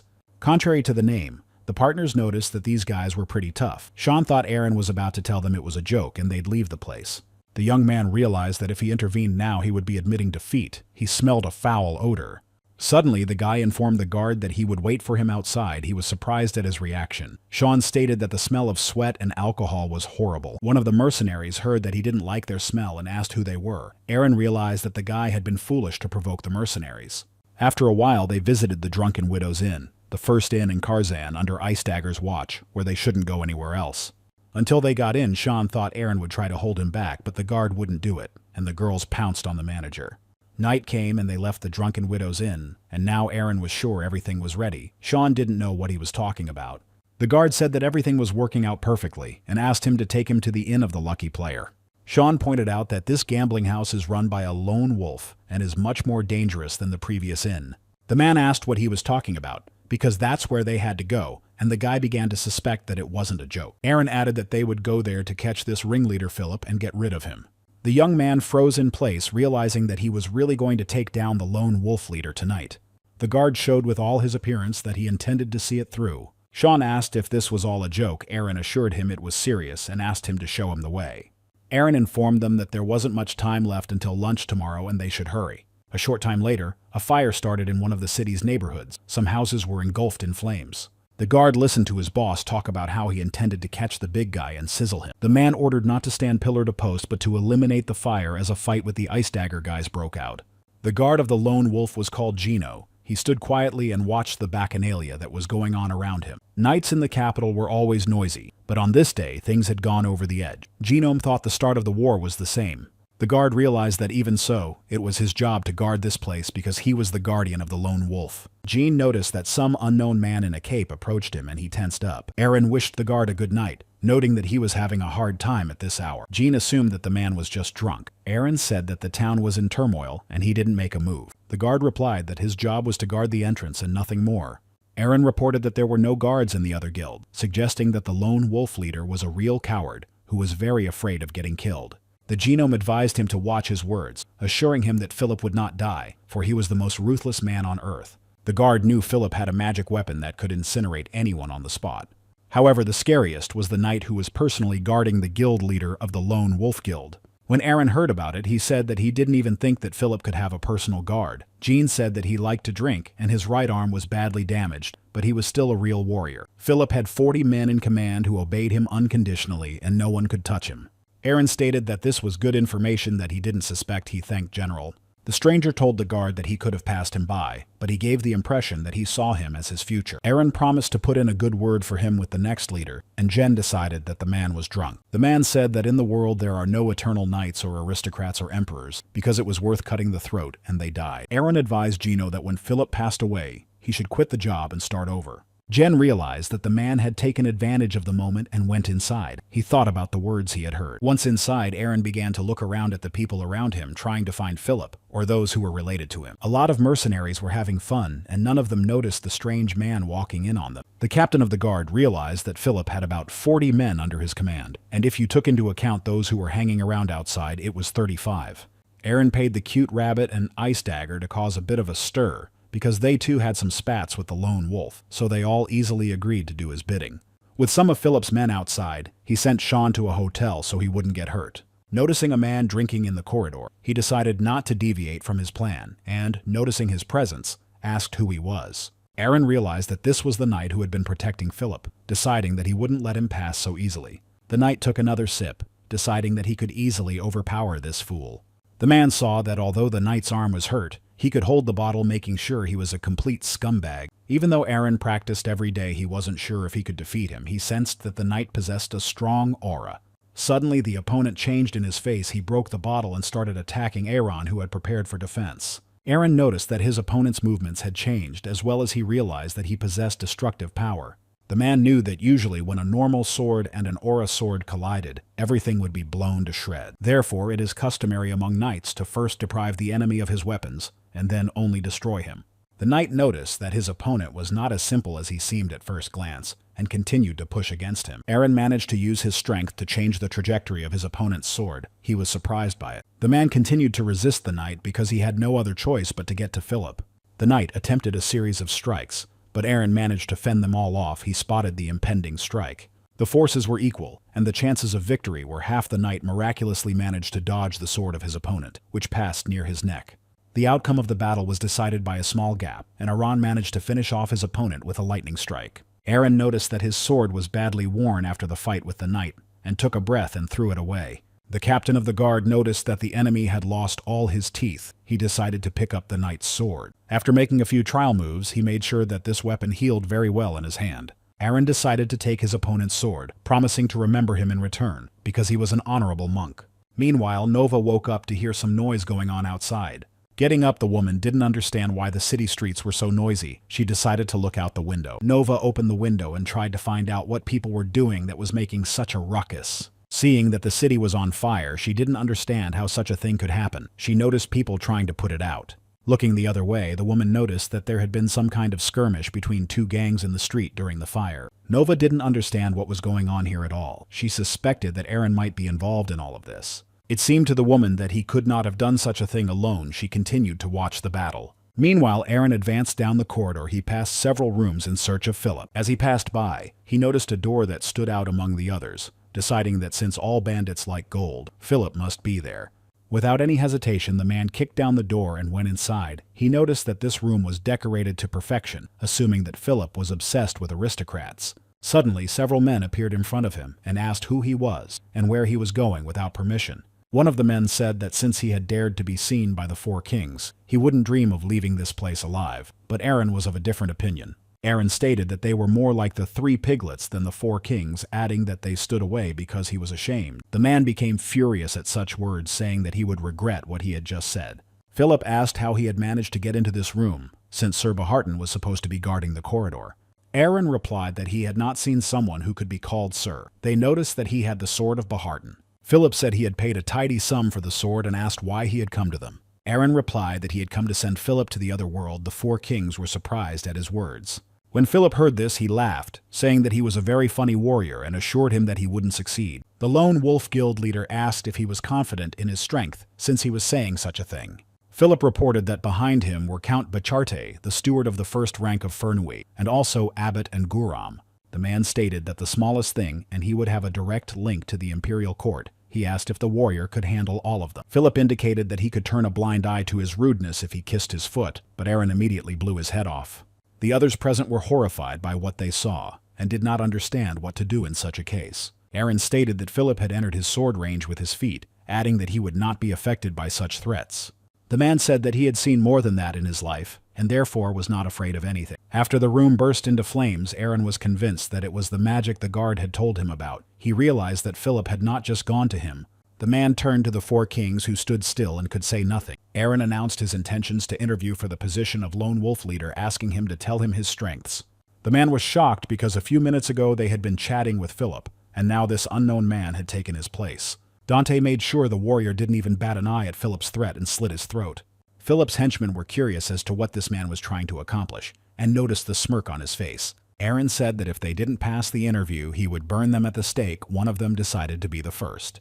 The man reported that he was called a human meat grinder. He had cracked over 100 skulls. The others also began to talk about themselves in a better light. Suddenly, a man appeared in front of them and struck out at one of his minions. Aaron rejoiced at this action, suggesting that this warrior might be a worthy replacement for Philip. The man introduced himself as Dante. He was in charge of running the lone wolf operation, stating that he was to be the head. The next day, the man reported that yesterday was the biggest clash of the three guilds. They did not have the exact damage data yet, but they knew that there were no casualties among the ordinary citizens. Suddenly, Sean burst into their room, apologizing for oversleeping and being late for the meeting. The man asked who he was. The guy said he was the third-ranking manager, Sean. The guy was assured that he didn't need to apologize because he brought a gift, but the guy said that it wasn't meant for them. Sean explained that he just met a friend on the way over, and he gave it to him, and didn't have time to leave it at home, so he brought it with him. The man was surprised that the guy was so late and so clueless. He decided to forgive him for the first time by asking him to take his seat. Sean heard that unlike the other two guilds, there had been no word from the lone wolf. They were not the type to keep quiet at the meeting. They decided that it was imperative to find Philip sooner rather than later. Suddenly, the guy was approached by one of the partners sitting next to him. He looked at him questioningly. His partner called him brave for letting himself be late. He assumed he didn't care because he wasn't getting promoted anyway. Sean didn't usually pay attention to Pierre's barbs. The young man assured that Sean had to give something of value to the chapter by offering to find a job at his level. Suddenly, Sean ordered his interlocutor to close his mouth. Pierre didn't expect to hear him say something like that. The guy claimed it was a gift from his friend, and he dare not say that to him. He jumped him. The head noticed their altercation and didn't understand what they were doing during the meeting. Earlier, Aaron broached the subject of promotion, but Sean said that he comes from the common folk and has no chance of promotion unless he can bring Philip's head in. Suddenly, because of the clash, Sean's box collapsed and Philip's head fell out of it, and everyone was horrified by the picture. Earlier, Aaron had ordered the men to find Philip's head and package it as a gift. Dante had fulfilled everything to the best of his ability. Dante asked Aaron what he was going to do with the Lone Wolf Guild, assuring that if there were any requests, he would help. Aaron replied that he had to deal with it himself, since no one was going to mess with Kana now, and he had no more business here. The man was shocked that he had destroyed the chapter just because some girl was in danger. Aaron also asked him to follow up with the manager Sean and give the genome something else to do. Aaron told Dante that he could do as he pleased since he was now the new leader, ordering him not to force him to come to them again. Dante said he would continue to report to Aaron when he left, and so would send gold. After some time, Aaron met with a mage who claimed that he had not brought even dust with him to this world. The commander of the guards stood quietly waiting for him to complete his spell. The demonic entity asked what was going on. The man ordered him to sit quietly. After the spell, Aaron stated that the purification magic looked good. It was cleaner than after the bath. The mage thanked him, reported that he owed him 20 silver. Aaron asked the mage if he was going on business trips, and pointed out that he had a mage as an apprentice, and if he came to Kasserdik and showed him a couple of techniques he would pay him in gold. The mage replied that he could move to Kasserdik Fortress. The commander of the guards decided that things were not going well with this mage, even though the people here would hardly pay for a bath. The mage asked him to wait for a while. The mage cleaned his shoes, informing him it was free of charge. Aaron made sure it wasn't a bad service. As he left, the guard said that when the mage was ready, he should stop by Kasserdik's fortress and ask about Iran. Nova noticed that the whole town was on its ear. She didn't understand why this happened the day they came here. The woman arrived at the meeting place apologizing for being late. Nova noticed that the guard had fallen asleep on the spot and did not react to her words. She decided not to wake him up. The woman first saw Aaron's face as he slept. She thought it was cute and sat down next to it. The rest of the residents went about their business without paying attention to the intruders. Fortress Officer Kasserdik began to sort through the documentation while Aaron continued to sleep. The night had been sleepless, so he slept half the day. Aaron said that they would have to stay another night, saying that thanks to Nova, he had gotten a good night's sleep, but the woman asked him to keep quiet, explaining that she had things to do. Nova asked why he was up at night, hoping he hadn't done anything. Aaron replied that he hadn't broken any walls. The woman asked him not to tell him about the rest, because she didn't want to be an accomplice, being sure that he had definitely started the scuffle. Nova stated that she only had one question. She asked what his armor was. Aaron replied that it was a souvenir because in this world the most valuable thing is iron. Nova did not share his tastes. The man said that he had a souvenir for her too. He gave her an armor to protect her heart. The woman pointed out that it would be too small for her. Then the guard assured her that it was just right for her, but Nova assured her that it was too small. Aaron informed the officer that she was overestimating herself, but the woman continued to insist that the armor was small. Suddenly, their argument was interrupted by the shout of the coachman. They did not realize what had happened. Then arrows flew into the carriage. Aaron noticed that these arrows had stone tips on them. Nova asked him what they were. The guard reported that they were attacked, assuring them that even mercenaries don't use such terrible arrows. As he stepped out of the carriage, he noticed that their wagon was surrounded by a large number of goblins. The guard stated that there were about 20 goblins. Nova began to worry. Aaron didn't understand why there were so many, suggesting that there might be a goblin village nearby. Aaron motioned for the woman to stay inside while he dealt with the goblin. Despite being outnumbered, the guardian began to close in on the attacking monsters, destroying them one by one. Grabbing one goblin by the head, he began to scatter the rest of the approaching ones with it. The commander of the guards noticed that more goblins were approaching them, intending to capture it. Aaron knew that usually if 5 or 6 goblins were killed, the others would give up and run away, but these ones kept pouncing. Nova stepped out, and Carriage asking if he was done with destroying the goblins, he answered positively. The guard reported that these monsters seemed to be controlled by someone, and he thought it was suspicious. The woman made sure that he managed to single-handedly slay all the attacking goblins. Aaron stated that this black slime, and there were traces of black magic everywhere. Nova was surprised that someone managed to control living goblins. The man said that it is quite possible, just the level of magic will be different, and the question is what such a mage has forgotten in these parts, stating that Cassardite has already been attacked by a black mage. The woman assumed they were after Lady Vivian. Aaron said they should return to the fortress first. After a while, they managed to successfully reach the fortress without encountering any more enemies along the way. The guards noticed that the fortress had been too quiet lately, and they knew that Aaron had gone to Karzan, so they thought that this was the reason for the silence. One of the guards was glad they didn't have much work to do. They noticed the wagon approaching. The guards noticed Aaron's return along with Nova's officers. Aaron saw his acquaintances intent on finding out what he had brought with him. The guards were surprised, for Aaron was traveling in a wagon, and they tried to find out what had happened. Aaron replied that there were many monsters on the way back, and he had to deal with them. Suddenly, a monster body part fell out of the bag. The guard asked what this abomination was. Aaron replied that it was a goblin sex organ that helps raise male energy. The captain of the guard added that it's not sold anywhere as you can't get it, and so he took it for himself. One of the guards asked Aaron to sell this body part for cheaper. He was interested to see the effect, and replied that it was worth 70 coins, but he was ready to give it to him for 60. Nova intervened in their conversation, ordering Aaron to get on with it, then stating that she needed to wash up soon. Aaron handed the guard the goblin's genitals, assuring him that he needed to hurry. The penis hit right on the head of the guard, who didn't expect such a thing. His partner started laughing with it. Aaron stated that he has returned to the fortress of Cassardite and intends to continue harrowing it from the undead.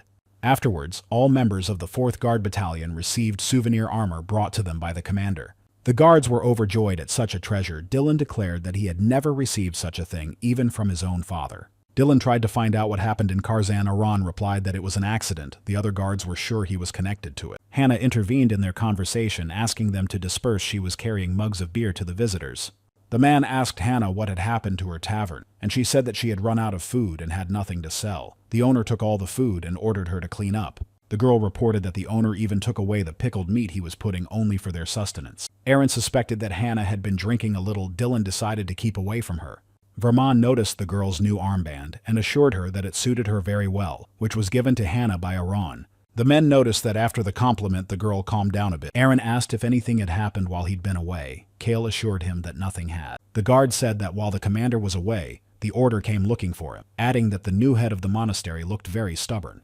His partners told him rumors that a new squad was being assembled in District 6. Aaron made sure there was a lot going on in the fortress, despite Kale's negative statement. The captain of the guard knew that the 6th district was in the possession of father and son Jackson, so he decided to find out who dared to assemble his squad there. The guard decided to go there and asked Vermon to go with him, who obediently followed him. The partners went to the 6th district. Aron noticed that there was an odor of sewage on the street. Vermna stated that thanks to the captain there was less of that going on lately. Werman noticed a crowd gathered in the distance and reported it to his commander. The men noticed their appearance, which they were not very happy about, because they had heard about the guard. Aaron approached them and asked one of them to come over to him to talk to him. The man said hello to him and thanked him for patrolling. He asked what was wrong.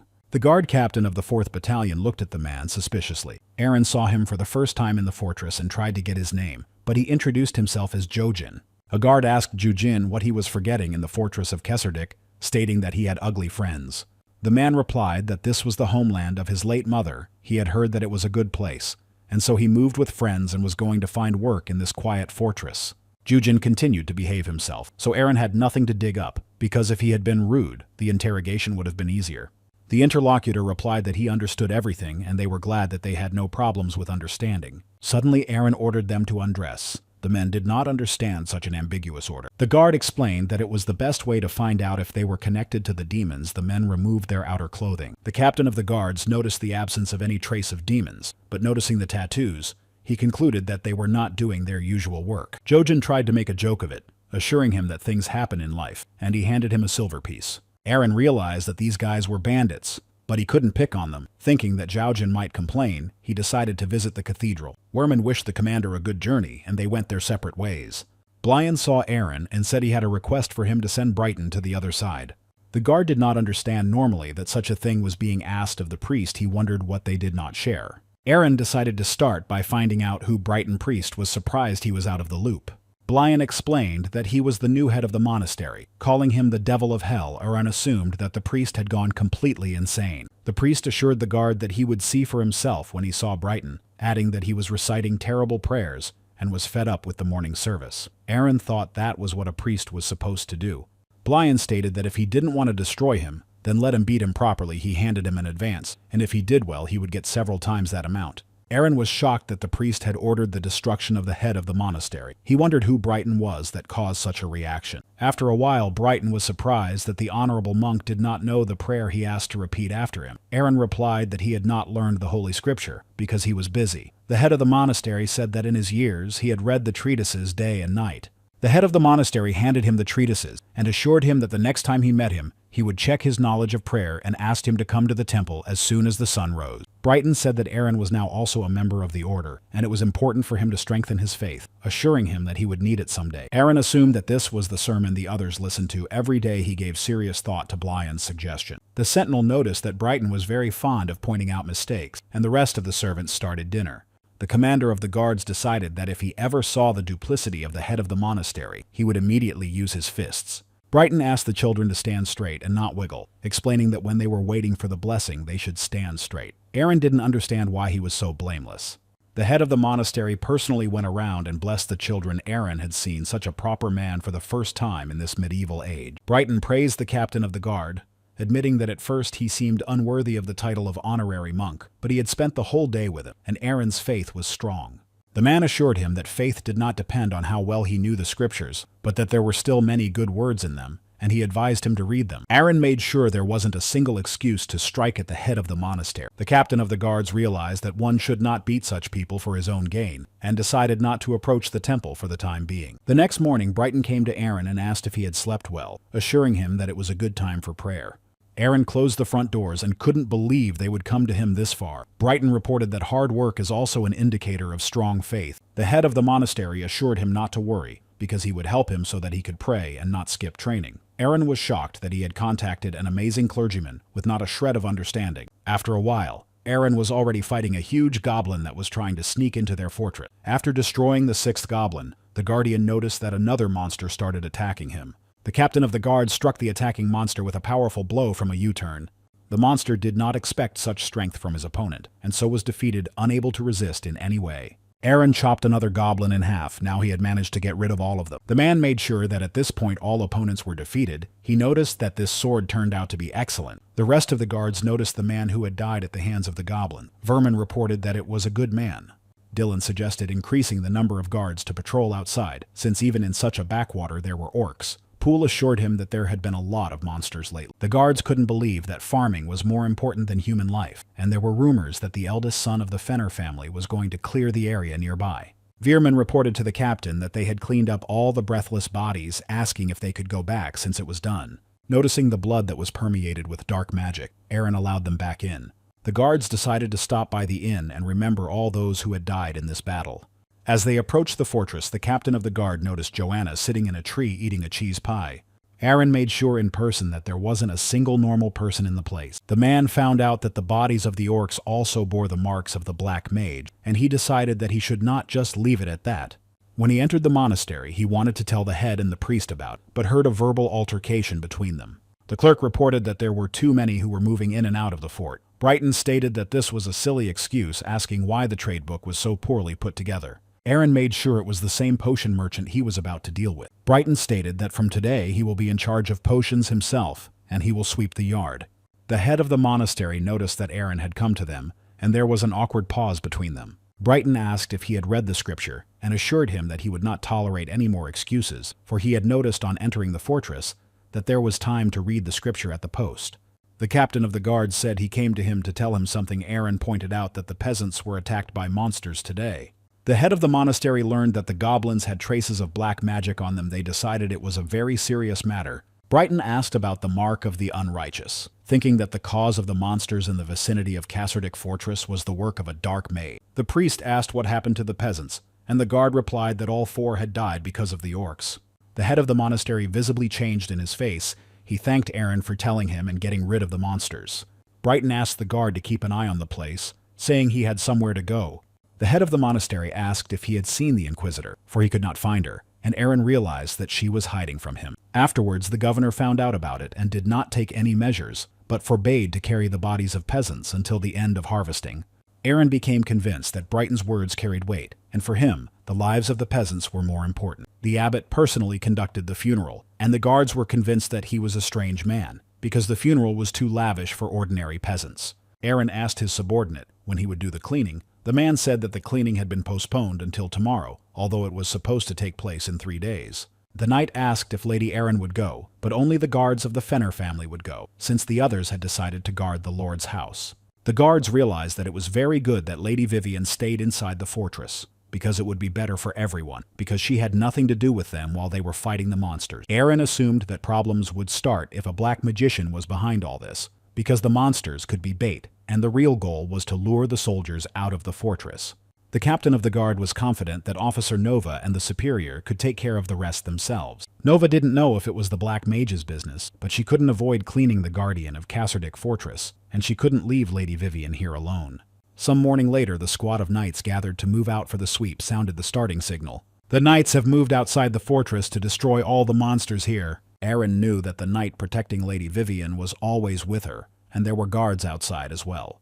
Joanna also joined Lady Vivian's guard while the other knights left the fortress. Brighton assumed that Aaron was having difficulty reading the writing during the search, and so he decided to read aloud himself. Meanwhile, the head of the criminals asked how things were going. His subordinate replied that Crimson Darkness and Hartoon were already inside the fortress. They lured the guards out of the fortress with the help of monsters, and sent them as far away as possible. The girl replied that it was good, making sure they didn't distribute the goblins and orcs across the lands for nothing. The henchman asked if there would be nothing for what they had done, because even though it was a suburb, it was still part of the empire. The girl assured that there is no need to worry about small things, because it is only necessary for the host to absorb the heart of the one who receives the love of mana and no longer need to hide from these hypocrites. The henchwoman said that unlike Quarentel, she could handle the case, assuring that everything would go according to plan. The man reported that it was time they noticed that the knight was inside the fortress, and they just needed to open the gate. The girl was surprised that he was just talking about it, assured that it was very hard to do. After her snap, huge demonic monsters appeared behind her and followed her orders. The henchman made sure that this monster had the nickname stuck. He was horrified at the sight of it. The girl pointed out that the fortress is a fortress, and with the help of ordinary force it cannot be opened, and their accomplice is busy fighting with the knight inside. The mistress has ordered a night hunter to be brought to them, determined to use force to open the gates of the fortress. The man reported that the night hunter would be a little late, assuming he had lost his way again. The girl said that he was always late at the most important moment, because without him they could not open the gate. She decided that they could manage without him. The mistress ordered to prepare to retrieve the breathless bodies of the monsters headed towards the fortress gates at a breakneck speed. The criminals intended for the terror to fill the fortress from within the demon began to collapse the gates. The guards noticed this action and immediately took action to eliminate Aran, made a direct hit on the monster, jumping at it from the wall. The criminals were shocked by such a powerful force. They didn't expect that there were such people left in the fortress. Noticed Aaron, they didn't understand who he was or how he managed to resist this demon. Aaron stated that he was beginning to doubt that they wouldn't come. The criminals realized that their plan had gone down the drain.